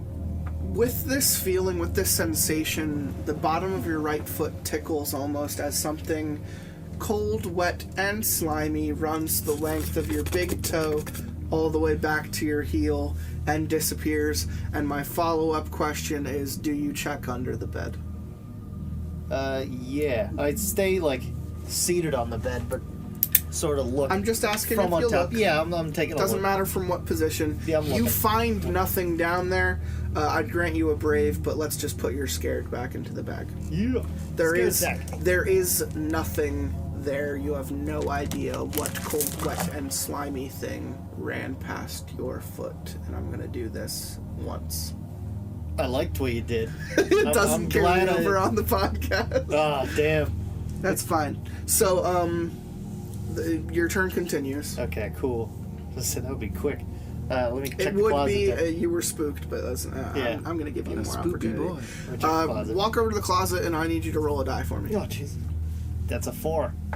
You open it, and you find nothing inside. All right. And then saunter over to guest bedroom the other too? bedroom in the ground floor. There's a bed, and instinctively you look underneath it. There is nothing there. And there is a closet, and there is also something on the counter which strikes you as a radio. It is able to be turned on, and the closet can be inspected. I'm gonna check the closet first. Roll to open the closet. Oh, that's 2. I'll give you an option. Do you want a scared, or do you want a mental damage? Damage doesn't affect your dice rolls, but it hurts. Yeah. And a scared affects all of your dice rolls. I think I'm gonna take the mental damage. You may take a mental damage, because guess what? What happens when you open the closet door? That fucking Grumpus? No, a skeleton pops out. Oh no! It waves its arms. Skeleton in the closet. It waves its arms and falls on the floor. You have no idea why there was a skeleton in that closet. Yikes! You've been duded. Is a human skeleton that wiggles and falls to the ground. Yikes. It does nothing but cause you mental anguish. Fucking Uncle Haas. When you look into the closet, you do see a large orange parka. Do you choose to take it and or wear it? Yeah, I'm gonna put that thing on. You put on the parka, and next to status, I want you to put the word lucky. Lucky. Nice. There's a patch on the right arm that says Antarctica Crew Team. It is very warm. It makes you feel very safe, comfortable, and protected. And I'm also going to say, yeah, the lucky thing kind of resides within the warmth, and you kind of pull up the fur-lined hood and pull it back, and you're just like, man, it's a nice jacket. And I will end your turn there. Lucky thing. Bitch. Yeah. It's a cool thing to find. Mm-hmm. Very thingy. It's actually from a completely unrelated story. It's not. It's a different Antarctic jacket. Different Antarctic jacket. There's a story that is called I Regret Ever Working in the South Pole. Oh, as long as it's not, I regret ever putting on this parka. It is read. It is read by Tenran Otrin. Okay. It is Where Am I? Stern. You are in the attic. You have finished listening to Tilly Tilly Bomb on cassette, which has been rewound and kept perfect for you. You do make note again of the box of stuff to your left, which appears to be babyish, boxes of stuff to your right, which appears to be childish and adolescent. Storage for what you imagine is the leftover kids stuff. There is a large wooden crate on your left, rectangular in size, a blanket over a structure on your right, and a creature of sorts standing next to the window looking outside. Yo, go pee on that creature. Oh, the creature's inside the room with you, just staring out? Holy fuck. It knows you are there. It has not addressed you because you have not addressed it. Just casually playing a fucking bootbox behind this creature. Do you want me to list everything again? No, I want to start a fire. I'm going to From advise the fucking against. attic? I'm going to advise against that. We're also not in a combat scenario, so I would most likely deny your attempts. It is daytime. You guys are not actively in danger. You can go outside and start a fire. You could go to the fireplace and start a fire, but there is no reason. Yeah, but, I mean, there is no yeah. reason for you in a wooden attic full of cardboard boxes and a small furry creature. Yeah. Am I going to allow you to start a fire? I guess I'll go poke the little furry dude. My how tall is he? Hold on. Oh, Before he's less than a foot tall. He almost reminds you of a Furby. Yeah. Okay. Let me poke him with my little, real gently with my toe. What's very funny is that Gestalt yesterday said, "Magpie, Magpie." It's not. It's not a gremlin. No gizmo. In any way, shape, or form.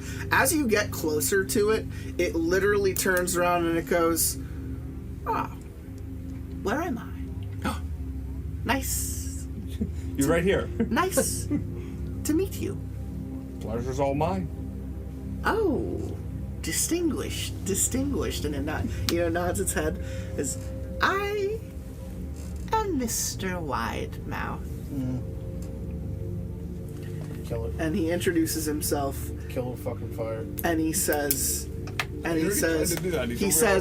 interesting thing about the tune you just played.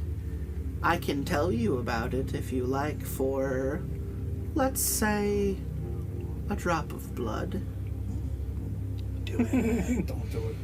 Do it. Don't. I told you. Give him your blood. That's one of my stories. Just a drop. How many drops do you think you have? Is this a vote? I say left. Probably got millions of drops. No. It's his decision. It's one of my stories. I'm telling you. Blood him up. You don't remember that much about Mr. Widemouth, do you? He's not all. He's Open not his arm all. and You know. sprays him with blood. Bad. He's I not drowned all him. bad. If he turned You around and attacked satisfied you, you now, might have a bitch? reason to not trust him. But Yeah, he's let's talking give to him. you. Let's. You know, it's Audrey too. You know. I got my little razor blade, right? I'm gonna You pop out a knife and prick you my finger cut your. and. You do have to take 1 physical damage Sure. in order to talk to him. Now, you prick your finger. The blood is falling from your hand, but before it hits the baseboard, a large, uncouth tongue unfurls from Mr. Widemouth's mouth, and snake-like goes along the floor and catches the drop of blood before it hits the baseboard, curls back up like a chameleon's tongue back into his mouth, and he says, "Thank you so much. It's been so long. It's been so long since I've seen anyone, and quite hospitable indeed." So about this song. Tilly Tilly Bomb, the song that played on the cassette in the boom box that you just received, has the power to eliminate evil. Hence why I'm still here. And it does giggle. And it makes note that if I were less than distinguishable, you might say that I would abhor hearing something along those lines, that I might scurry out of here never to be seen again.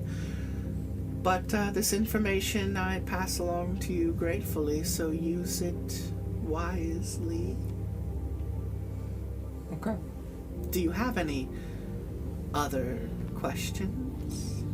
Any questions? Where is everyone else right now?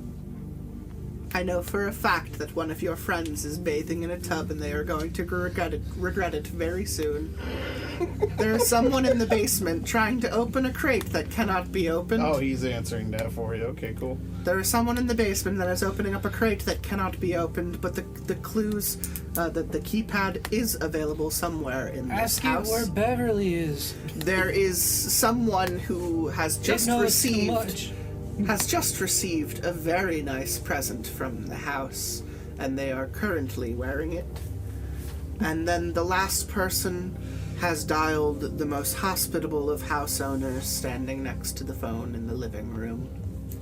And he smiles, very wide. I totally triggered the bad guy. Widely and toothily, he smiles up at you. He does kind of look like a little button-nosed, little mouth, like that spreads real wide. Furry ears, kind of docile, like a little Furby. No beak. Little button nose. Okay. You are allowed to continue conversing with him. Mr. Widemouth is an NPC of sorts. He has a price for his knowledge, but he can be addressed even further into the night. He won't leave unless you do something to him or, talk to him about certain things. So I have to give him more blood for one more question? Or what's the exchange rate? Depends on the question. Okay. Where's the most dangerous place in the area? You're here, aren't you? Perfect. He's not saying the attic. He kind of... He's implying. You've come to the wrong place, my friend. Okay. But if you want to know something more specific, I can tell you what you absolutely do not want to do. Yeah, that one. Go ahead. Lay it on me. It'll cost you. Prick, prick. I put two drops down. Strike it for another physical, 1 physical health. I'm gonna go fuck this dude in his wide mouth. I'm hoping so, man. Strap a knife to your dick first.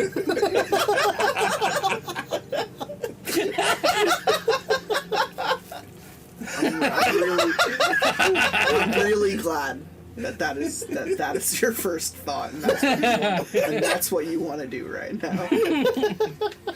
I'm glad he fuck a provoked him. Furby's face.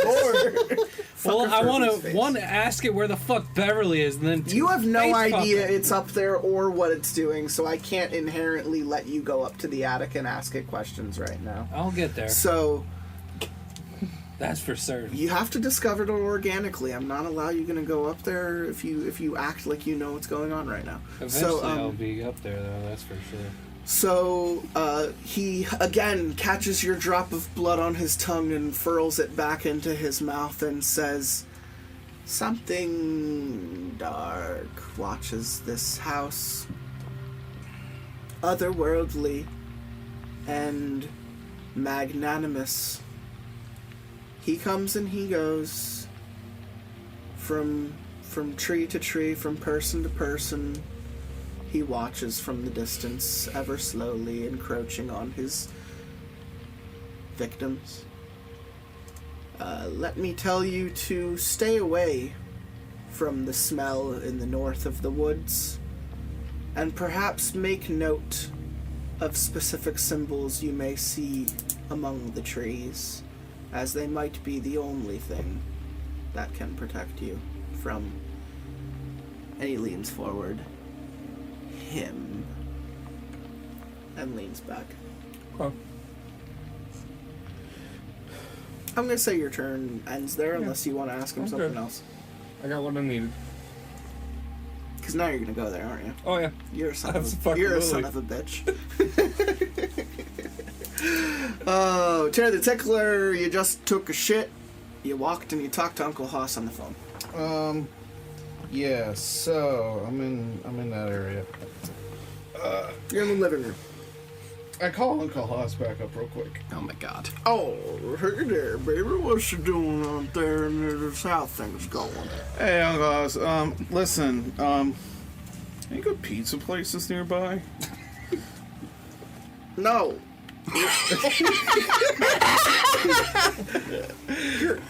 You're on a mountain, boy. Oh yeah, Italians live on mountains. Let me ask you a question in return. What's the pizza? Dough with red sauce, cheese. Oh, that sounds good. I know, right? I'll make it for you next time. Oh, that's real sweet of you. Next weekend? Oh, you gonna come up here, kid? No, I'll visit you. Oh, you come to my house? Yeah. You bring your lamps to my house, I bring my lamps to your house? Yeah, sure, why not? Oh, that'd be nice. Yeah. Hey, Uncle Hoss, quick question. I noticed there's some food in the fridge. Oh, the food? Oh, I done left that stuff there. That's fine. You can have it. Okay, cool. Might not be good, though. You might want to check it. How do you feel about the Chinese? As a people? Sorry, Uncle Hoss, I gotta go. I'm not feeling too well. Talk to you later. All right, baby. I'll call you before I go to bed. Oh, that's nice.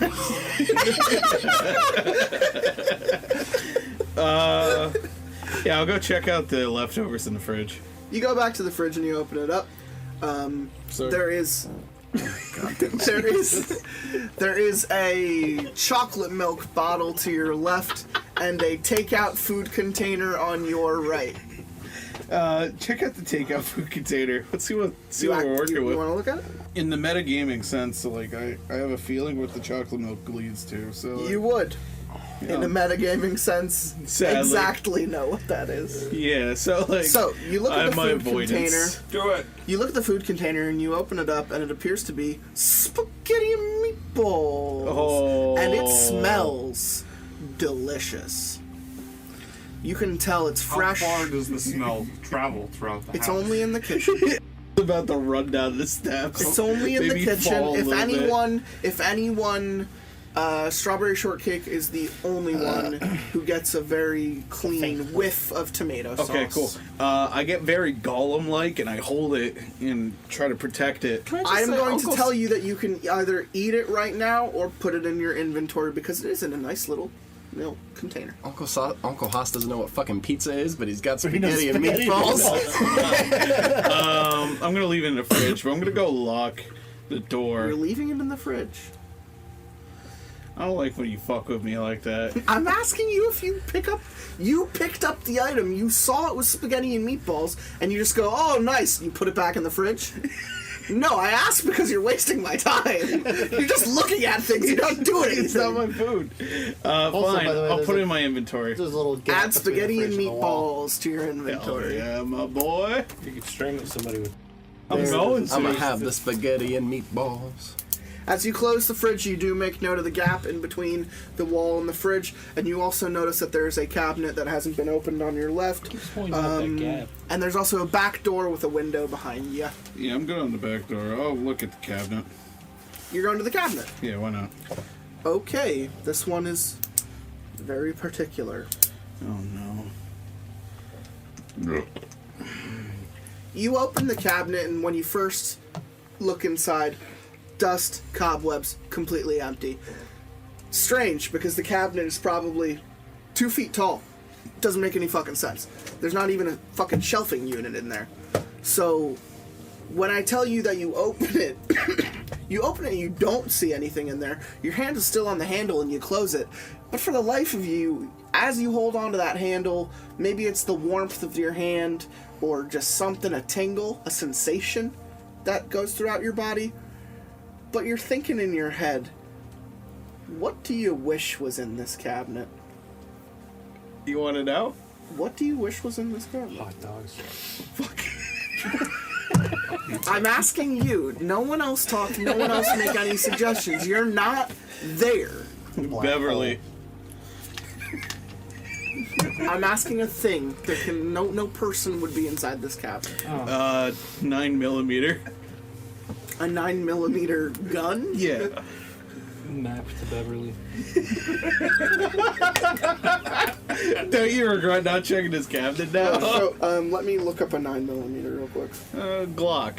A Glock? Yeah, why not Glock? Like a handgun. Just a handgun, yeah. You open up the cabinet and mystically to your fucking... what? There is a 9mm Glock sitting in the cabinet. Oh, sweet. Do you want it? Get that gap. Do you want the Glock that you just fought into existence? It was your greatest wish. I asked you what you wanted, and you said Glock, and now it's there. Do you close the cabinet, or do you take it? Yeah, I'll take it. Add the Glock to your inventory. Oh, fuck yeah, dude. Your turn ends there. Guns work very specifically, so when you want to use it, you have to tell me. Okay. How many rounds do I have? 6. Okay. Deputy Dewey, it's your turn. All right, so I've been soaking for a while. Feel nice and clean.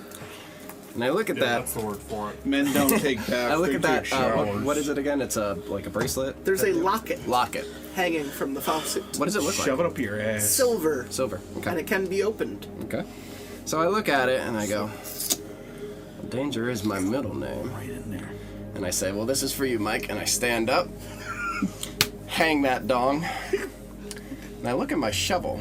You know. I pick that bad boy up, stare at it. But damage is my game, and I fucking golf club swing at this fucking locket just to see if anything happens. Roll to smack the locket with your shovel. Because I'm scared still. Disadvantage. Isn't a locket hanging on a pipe or something? Yeah, it's on the It's hanging tab. on the faucet. Suck it, you fuck up this pipe. Oh, I'm 100%. Depending on how We you are swing. not getting the security deposit back.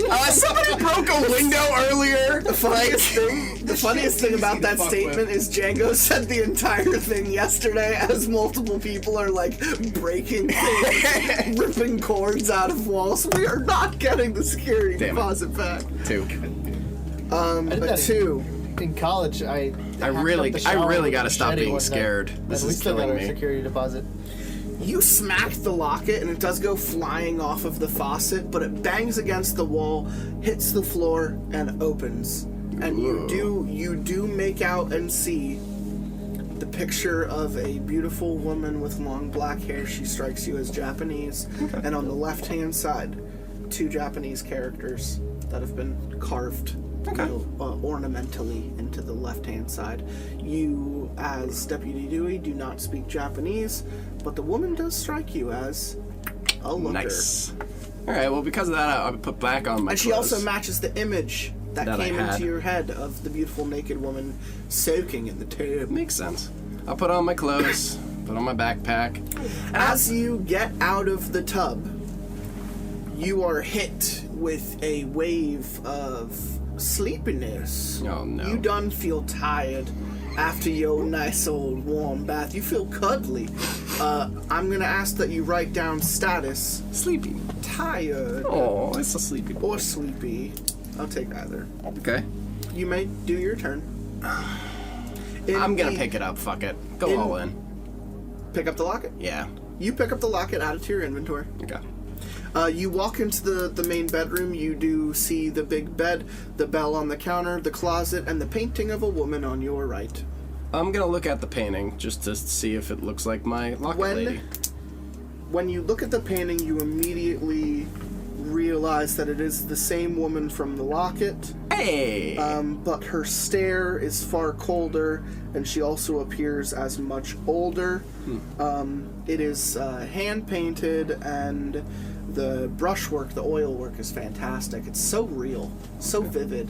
And when you do look at it, you realize that she is almost gesturing invitingly, handing you an orange.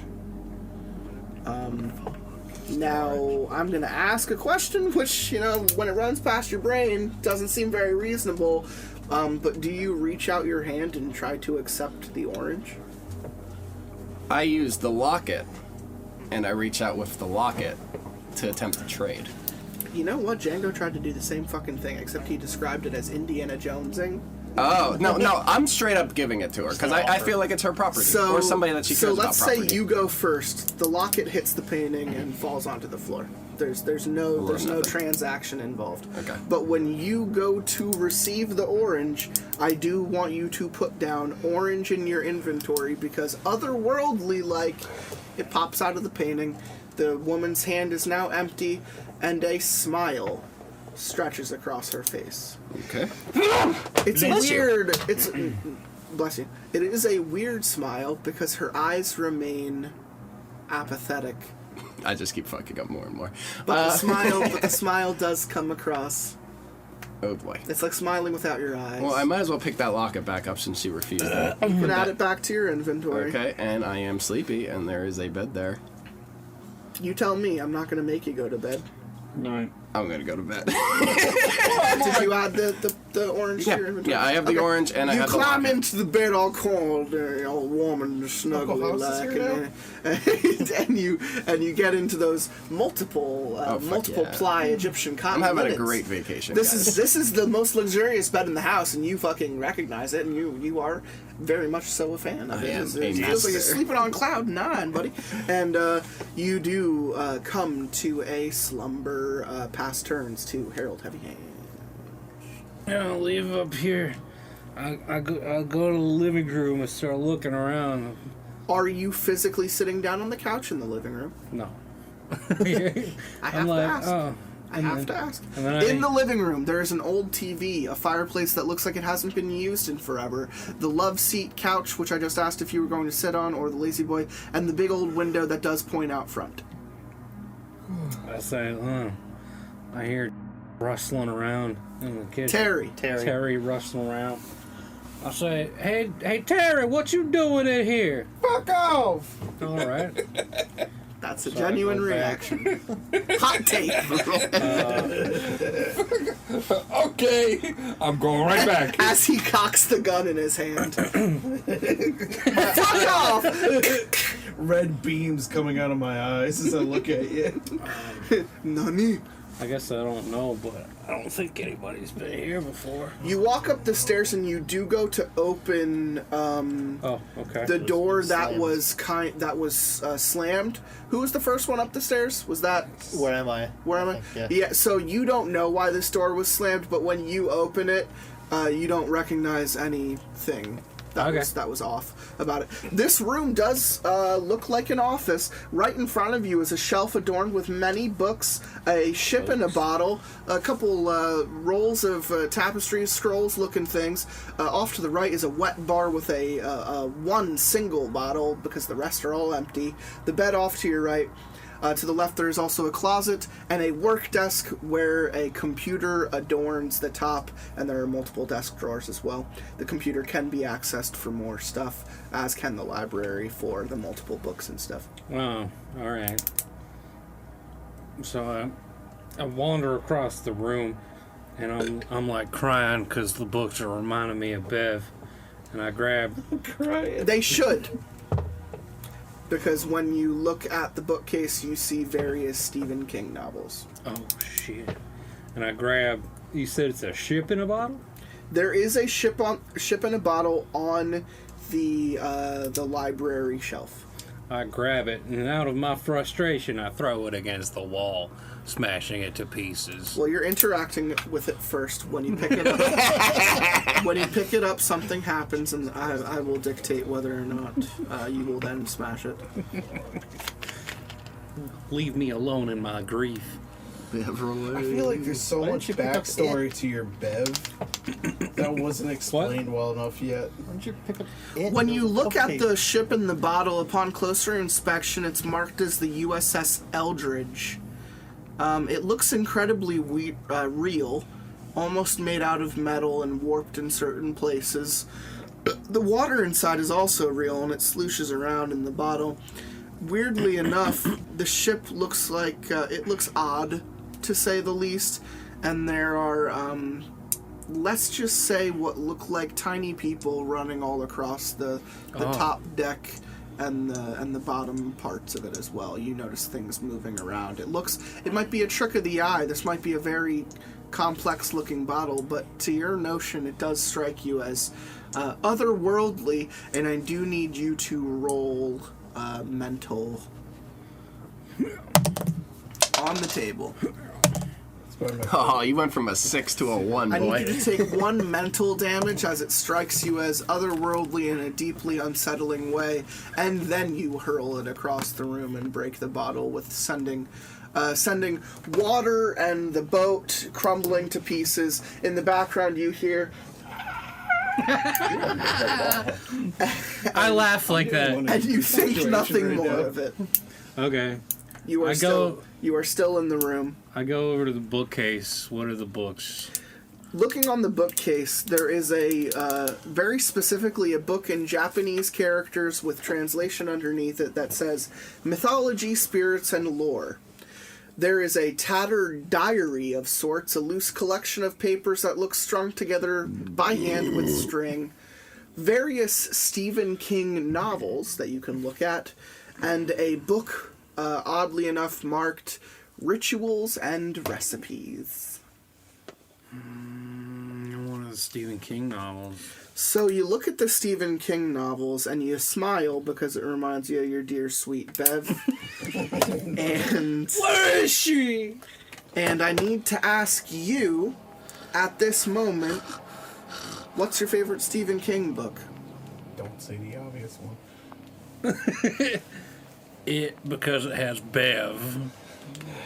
I'm gonna grant you the status of Bev, where you feel as if her presence is there with you. Oh, fuck yeah. You may write it down next to status on your book. He's already written a couple other statuses. Great.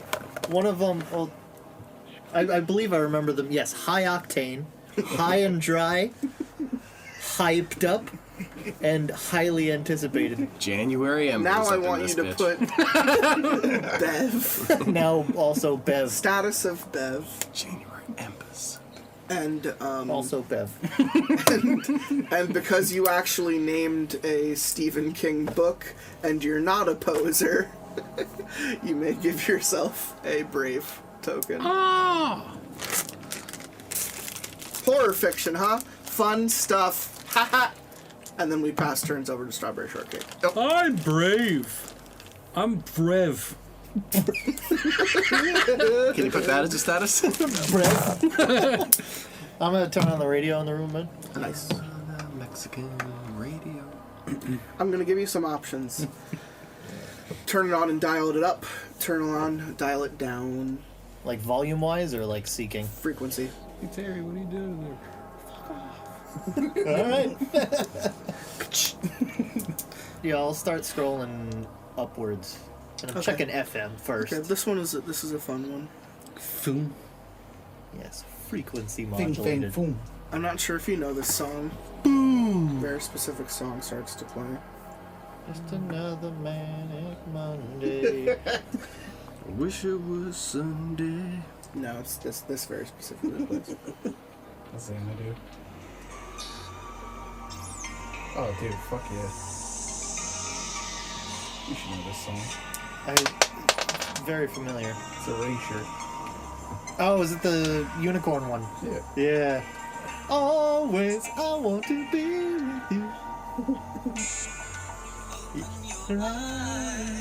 I want you to roll mental for me.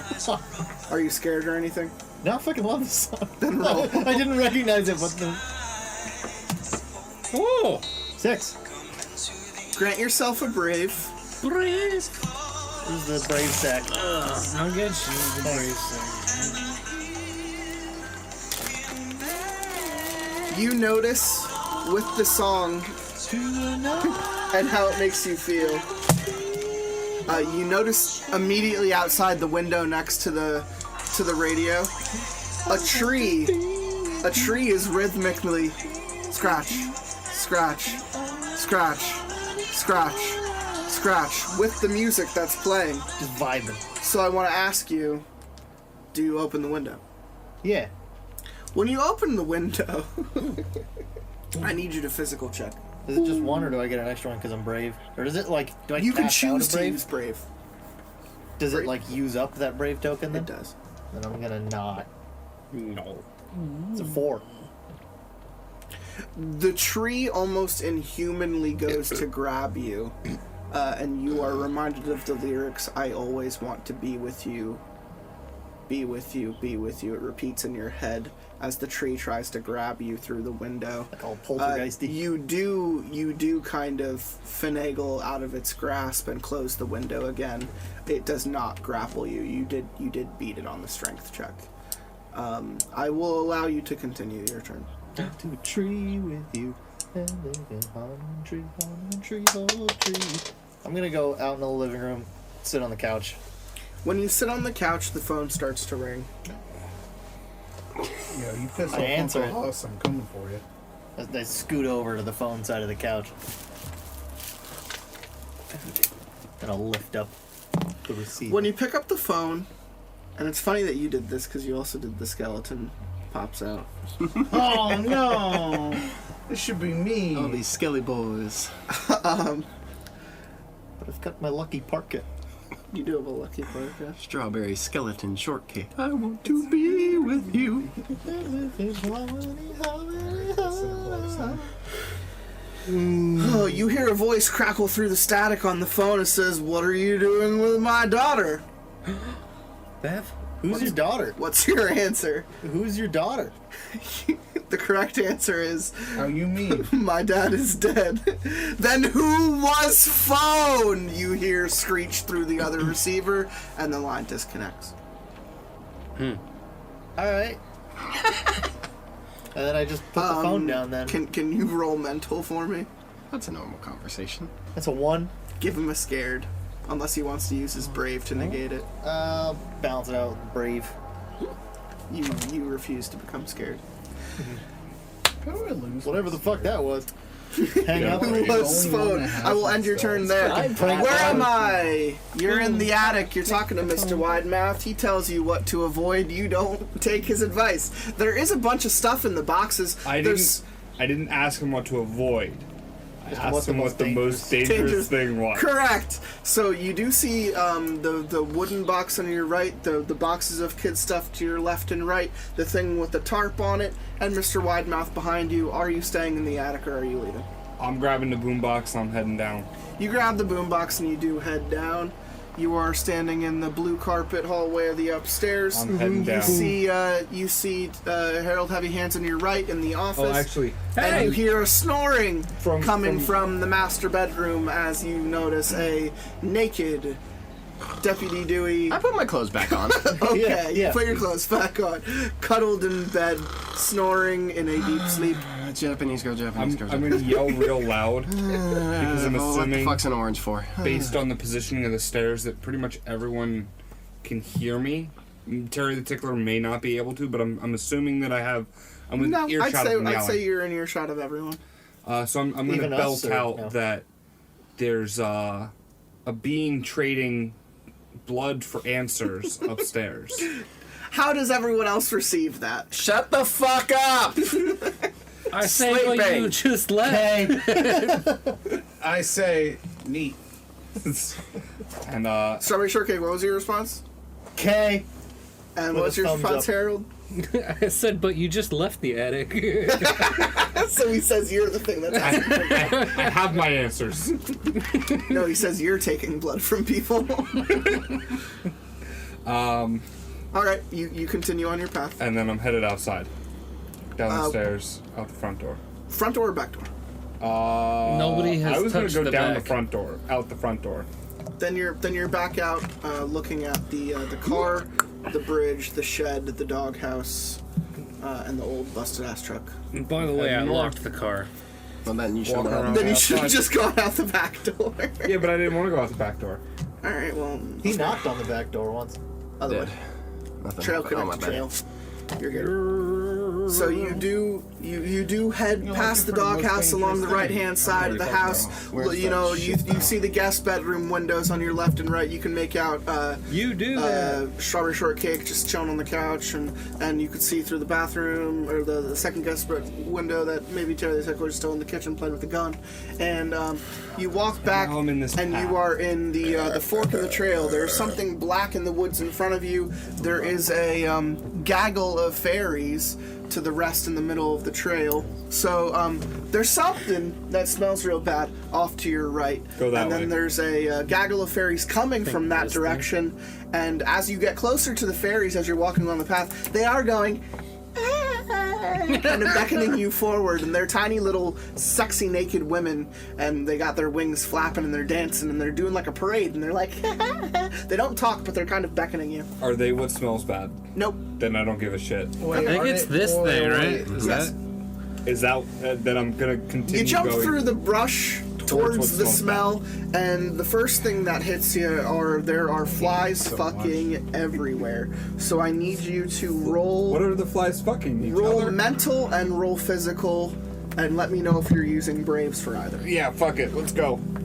He's gonna defeat Use them what both. he's trying to trigger. For flies? I don't know. You said this is the most dangerous fucking thing, I mean, right? it's coming. Maybe you should save Like this. I I'm asked. telling You're you, the rolling first for the thing- flies. Fine, I'll save them. rolling for I'm flies rolling right for the now. flies. I'll just roll. Here's mental. 2. Here's physical. 2. You're Lord of the Flies. I'm gonna let you didn't roll ones, but like you still Can I fuck the failed. flies now? No. So here's what's gonna happen first. Fuck. Should have used your braves, idiot. You should have bought bug spray. I did give the option. Yeah, that's why that's there. Let me find where the fucking flies.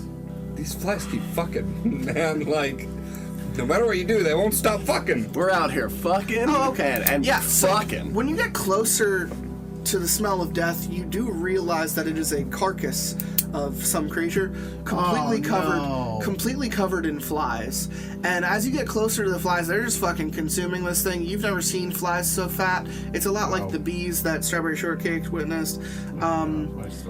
Okay, so you have to take a loss in either physical or mental first. Okay, I'm taking a loss in physical. And I need to know, are you going to use a brave to negate a scared if I give you one, or are you going to take a scared? Because you failed both rolls, so I got to give you a scared and I got to give you a loss. So the brave would negate it, or you can take the scared. I'll use the brave. So he spends a brave to negate that. Now the flies do dissipate. You get through them, you waft your arms, you fuck off flies, and you do have the ability to check the carcass. Okay. Take a bite out of it. That's an okay to check the carcass. Absolutely. Is it animal? Is it man? It's a deer. It's a deer. It has been torn apart from neck to crotch. Okay. Emptied. Is there anything inside? Like if I lift it up? When you look inside, you are mystified that there's nothing but bones. The organs have been taken out completely, and that's when you notice the smell is not just coming from the that you just opened, but from all around you. And you do kind of turn and look up, and strewn along the branches across everything in the canopy are the intestines, the organs, the lungs, beautiful, hanging from each of the branches ornamentally. And at the topmost that you can see, you don't know how, you don't know why, but there's a symbol carved into the tree above the carcass. I'm going to tell you to draw it down on your notes because I want you to take mental inventory. Looks like that. Like an infinity with a line coming off it. And two. I mean, I was gonna say a penis with cock two and balls piercings. Yeah. with two lines. It's metal. He's got two fucking bars going through. Okay, so you do make note of that, and I do also want to say that the smell grows, the mental loss and the scare did hit you, and you are feeling not great. Okay. And I will end your turn there. Tickle time. You motherfucker. Okay, I run in the Deputy Dewey's room and take a nap with him. Aw. Do you really? You end your turn. This is because I'm going to ask you, do you really? Yeah, I cuddle up to him. Can I stop You're being carrying scared a gun in since a I feel safe kitchen. now? You're nowhere near him. What are you doing? I'm gonna go up to you. Let's keep on moving. Do you need me, guys? Do you need me to tell you who hasn't triggered stuff so you guys can start making worse decisions? Or, like, does it just matter where you are and the stuff you need to look at? Because I swear, there's triggerable stuff on every page of this map, and you guys just mystically avoid it. It's like, oh, do you want to look in that box? Nah, fuck the box. Well, guess what's in the box? Now you know how I feel every goddamn week. Wild cards! Main bad guy. He triggered something, so we at least know someone's coming there. Yeah, I know that story. I'm trying to push bottle. I walk over to Widemouth. I crack it. So you've gone from the bottom floor all the way to the attic without saying anything. No, he said he just runs. You ran all the way up to the attic because I heard what he said. You heard him say, "As a creature who likes blood."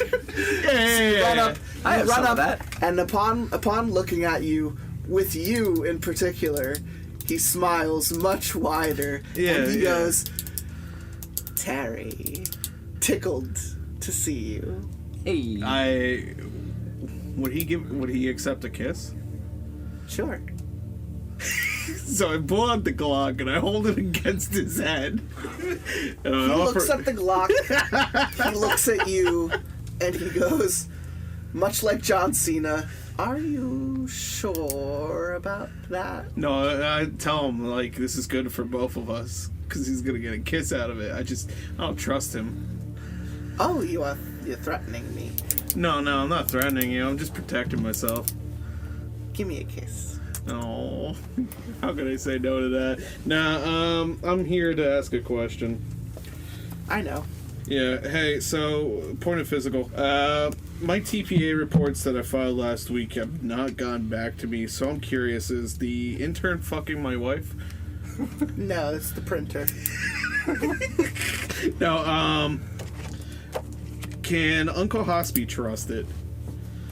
Yes, he's the property owner. He doesn't live here. Oh, okay. The things that exist on this mountain, they are otherworldly and malicious and in most content, but he does not live. Wait. He does not live on the mountain. Shit, do I have a way of, like, giving him blood? Fuck.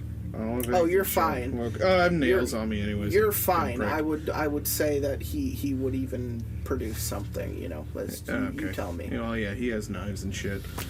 Damn, okay. I thought Uncle Haas was an issue. He finds your question rather funny, and he goes, "That did not cost any blood, but thank you nonetheless.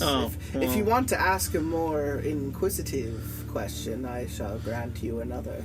I lay down on the floor next to him, look up at the ceiling, go. You ever just look out at the night sky and think somebody's looking back? Wait. Oh, don't let me trigger like a Cthulhu here. You ever...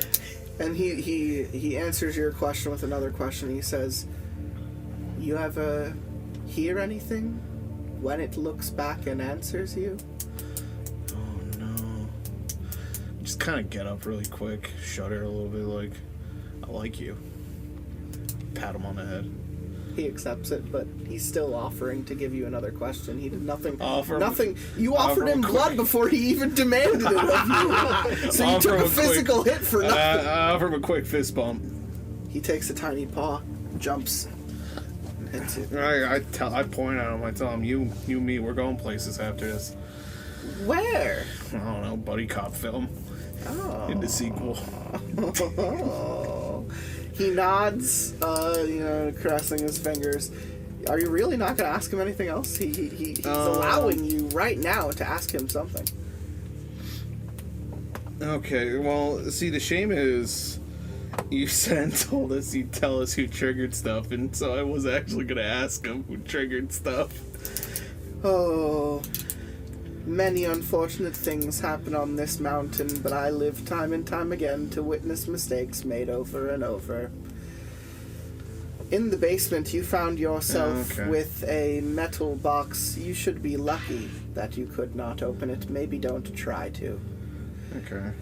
When I think of your friend who was last up here, let's just say his decision-making skills have quadrupled in the negative direction. Yeah. Exponentially. Yeah, no, I believe that. That's understandable, though. When I think of your comfy friend in bed with the nightmares that are about to encroach upon him, I weep for the future. Yeah, okay. The other two, on the other hand, are a bunch of assholes. Hey. At least I'm not an asshole. Let me tell you about the one. The sharp one, let's call him. He had the start of something going on. Let me remember what that was. Well, he said in the basement. Yeah, he's the one that found the metal box. Oh, he's the one who found the metal box. Yeah. Okay, yes. Sorry, I thought that was you. Okay. He was also with the ship that smashed. Oh, okay. So okay. You're not an asshole. I'm sorry. He looks at you and he goes, "You're an asshole." Because I haven't started anything. He says, "How nice of you to talk to Uncle Hoss," and he kind of tilts his head back and forth, and he goes, "And how nice of you to not accept his help." Yeah, see. You asked me earlier if he could be trusted. I will take your blood, and I will tell you this. Oh, okay. I'm not so sure if you can trust his son. Yeah, I figured. And that other one in the pocket is a dickhead. I'm just lucky. Hashtag lucky. Yeah, I figured. I've been trying things. Saw a guy. Okay. Saw a tree. Hey, saw the bee. Do you have to just stay up here all day? I like the view. Okay, cool. It looks out over the mountains. And outside game question: how much time till nightfall? I'm actually going to trigger it in about 5 minutes. So okay. I was going to ask Probably you. after his turn. I was going to ask you, yeah. While you were in the attic, are you going to interact with anything else? Because questioning of Widemouth, I'm not going to count as a turn. Oh, okay. What else on the ground floor could I work with? 'Cause damn. No, we cleared out the ground floor. There's the gap in between the fridge. Watch TV There's the chocolate milk in the fridge, the gap between the wall and the fridge. He fucked with the radio, he fucked with the closet, he fucked with both closets, the picture. There's the TV and the window that have, Did we touch the TV yet? Let's say effects. the TV. Let's say they have effects, but neither of them are #important. There's a lot of great stuff to be found in the basement. There's a lot of great stuff to be found in the attic. There's a lot of great stuff to be found in the office. The office where Harold is? Harold. Yeah, I'll go visit him. I think it's cool. As you do exit and go downstairs, I think Mr. Widemouth would say something along the lines of, and let me just look real quick. Oh, will he let me take a picture of him? Neat. Yeah, you know where I'm going with this already. Well, part of me wants to say no, like he's not a vampire. Part he's of me wants to say like yeah, but I feel like when you do it, he wouldn't be there. There's like a smudge or like it just doesn't pick up. It does that thing. Like something would go wrong with it. Let me describe what's in the office because I feel like he would say something real quick before you get there. Don't smash the ship bottle. He says something along the lines of, your friend reading from the library who inspected the metal box, you might want to tell him his answers lie on the computer. Oh no. And I want to tell you to also tell your smelly friend outside that perhaps what he's looking for can be found in the desk. Interesting. Wait, what? What he's looking for? He's the smelly friend outside. Interesting. That office. It is lucky worth I don't your have blood. knives. Because I know that story. It is. I don't know if you do. It is worth your blood. The flies are one part. The organs are a complete other fucking dovetail. I thought that was the dog story. The hunter and his dog. I actually didn't include that one. No, really? Damn. I mean, the flies one is a different story. Oh, is it? The flies one is there everywhere. It's a story about an erotic man sitting in an office and he just gets covered with flies. I'll check the desk. You want to check the desk? Yeah. There are... Hey, Harold. This little impish thing upstairs said in passing, I don't know, something about checking the internet. I don't know. It might help you. So, you look in the desk, and there are 3 things to be found, and I will let you choose what you want to interact with to kind of end your turn. I just want you to pick one, and we'll run into it. There's a letter crudely drawn on with crayon, a letter written in cursive, neither of which are opened, and the third one is a manila folder full of notes and photos. Ooh.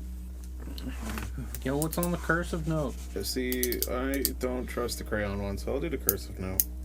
You open the cursive letter, and ironically, it looks as though a child was trying to write a letter to Santa, but accidentally wrote a letter to Satan. Of course.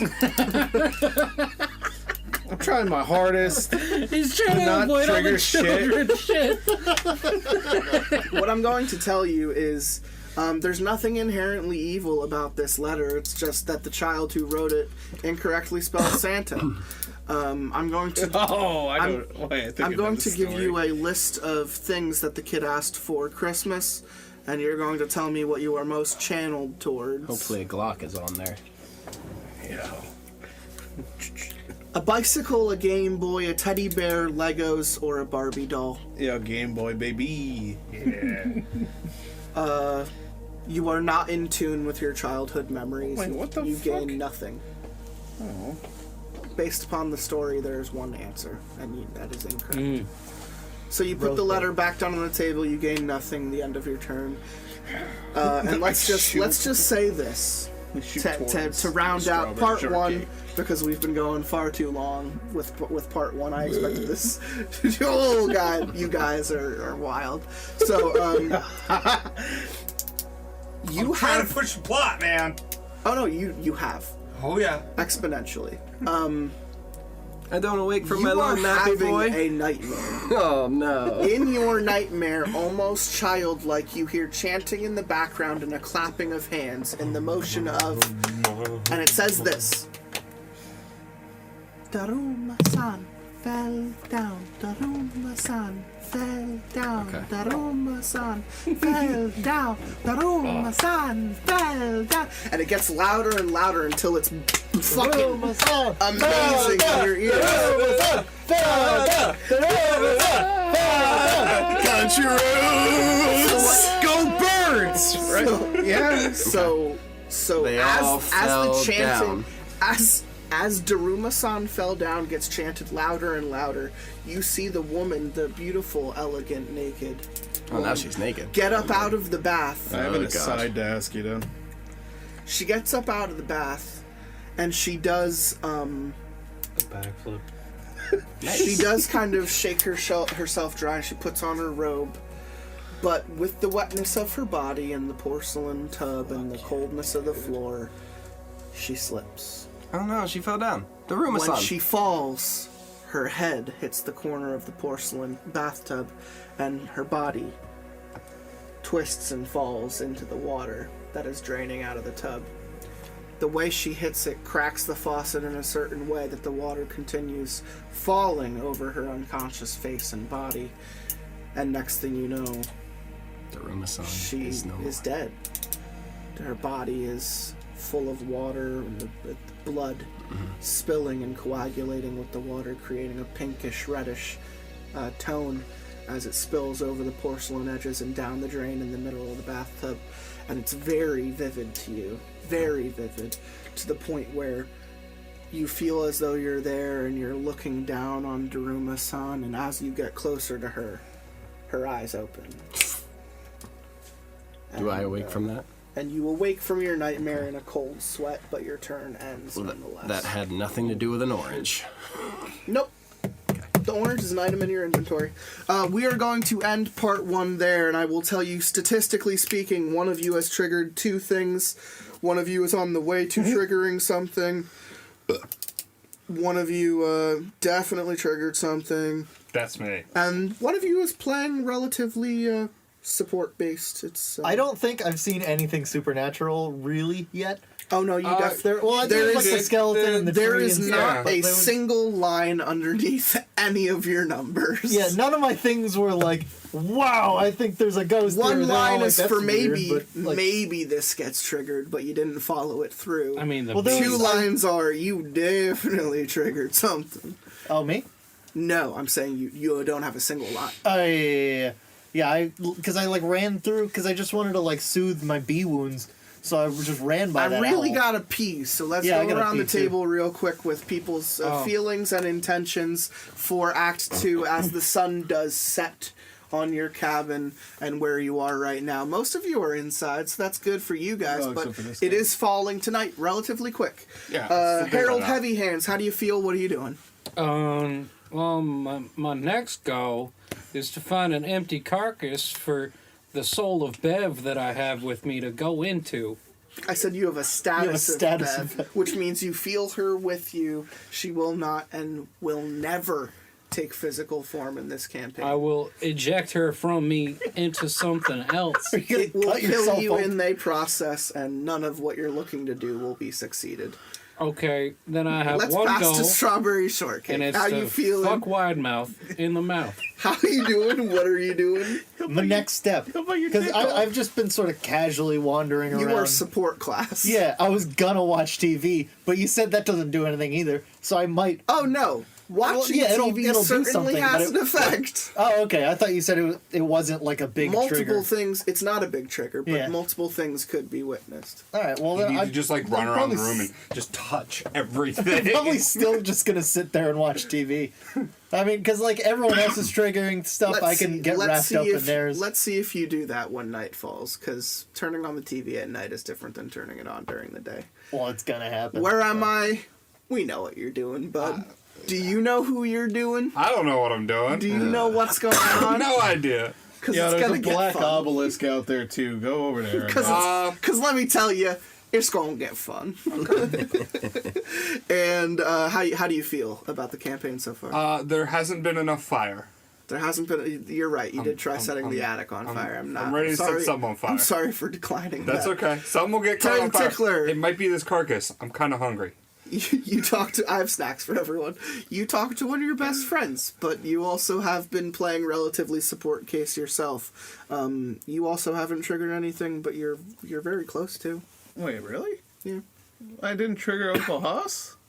No, Haas 'cause isn't a you bad had to guy. ask for his help, and then his son would come. Oh, okay. I got That's what you're Mr. Widemouth was trying to tell you. Yeah. Oh, I thought he used to be more ambiguous, saying I triggered it. Damn it. No. He said Uncle Haas could be trusted. I'm not so sure About his son. his son. So if you would ask Uncle Haas for help, then he might have sent his son to come out, and his son would have killed you with a chainsaw or something. No, his son. It is his son. It is his son. Regular kid. A son can't have a chainsaw. Regular Yeah, kid. But son's I'm gonna have chainsaws. regular kid, but I'm not going to tell you what the kid would then start. Chainsaw. So Yeah. Yeah, I got a Glock, so Was I'm it the ready. kid at the gas station? No. Kid at the gas station is unrelated. You were also very far away from the gas station. There were like 2 lefts. Dip, you do. The tree, AKA the dude drop. the tree children. The log betrayed me. Every log that I've ever crossed in my life has been a good log, but that betrayed me. That threw me off my game so learn much to getting roll better, attacked. homie. Oh, it's this disadvantage. It always kills me. So yeah, I got fucked up. So glad that I found the naked man though, just as a personal thing. That was one of your episodes. Mike is a fun character. I am bummed that I went to bed, but I went to bed because I thought that you would just make me fall asleep and get hurt more. So that's why I did that. So I'm kind of bummed. No. I'm kind of bummed. No. I'm kind of bummed that I didn't get another turn. You were at the harbinger stage of the oncoming of something terrible. I at least wanted to. I wanted to go in double trigger. I wanted to go in the last room and touch all that stuff then too. I wanted to touch everything in that room. Wait. Which room? No, I'm the one that's really bad. Like the bell and whatever else is there. I wanted to touch everything. There's a You're closet double in and the he's bell. terrible. Yeah. I think that it's might be- flipped. You think you're looked terrible at- and he's double? Yeah, because I haven't hit but much. you gotta but the factor thing in- that I hit was like, I asked for the most Right. dangerous thing. So I think that's the terrible. I think he's the double. You 'Cause I think it also- was bathtub and then bed. You And I also think looked both out of those were just hit. looked out the car window, and we haven't come back to that plot point of seeing a woman in the field. You also took our Whatever. protection and ran out of the house. I'm coming Took back. the boombox and fucking skedaddled. I took the what? You took the boombox. Yeah. But I've got a lucky parka. Tilly, boom. Yeah, no, I made sure to take that boombox. Oh, yeah. Do you drop any feelings? Regret. What's her name again? I just want to make sure I remember. Daruma-san. Daruma-san. She fell down. Daruma-san fell down. Okay. I'm gonna have. And she's a fun. It's not my fault that she fell, so maybe she's not mad I at me. wouldn't say you should feel as much with regret because at the point you're at right now, Django Phillips did the same exact thing and he didn't even enjoy the bath. Did he end up with an axe in his chest? No, he didn't. Yay! But he did run off in the woods, run off into the house, and trigger the same thing you're currently dealing with. So we are going to repeat there, but I'm glad to say that you guys are not repeating in almost any other fashion. There is one thing that's going to happen. Can we go around and say how much damage we've taken? If you want. Terry, what do you have? I purposely took one, which I almost didn't have to. One For the physical? knowledge I ended up giving you Yeah. is worth a drop. But Yeah, one you didn't physical. have to just to ask about costs. 2 physical, but I'm still salty that I'm still a scared boy. Oh yeah, I'm still under scared One too. fizzy, 2 minty. I have taken 1 physical and 2 mental, but I do have a lucky Hey. parka, which is my about orange yourself? Antarctic parka. I've taken more than everybody. You have, which is Yeah, how you've much? taken a lot. 4 physical. 4 physical, how many Oh. mental? 0 mental. Yeah, I'm doing good up here. You're My shaking. body's like, I'm Shaking tripping big, over baby. shit. Well, like, that's the end of part 1. I think we all are ready to take a break, eat some snacks, and just chill for 10 to 15 minutes. So let's gather ourselves, use the bathroom. We will be back for the next part. So stay tuned. That was the rising action. Now is where we fall. Darma-san, I love you! I wait till the day's end when the moon is high and little rise with the tide with the lust for life out. I'm as an army, I will run as a horde and then we'll look across the land until we stand at the shore. I'll wait till day's end when the moon is high and little rise with the tide with the lust for life out. I'm as an army, I will run as a horde and then we'll look across the land until we stand at the shore.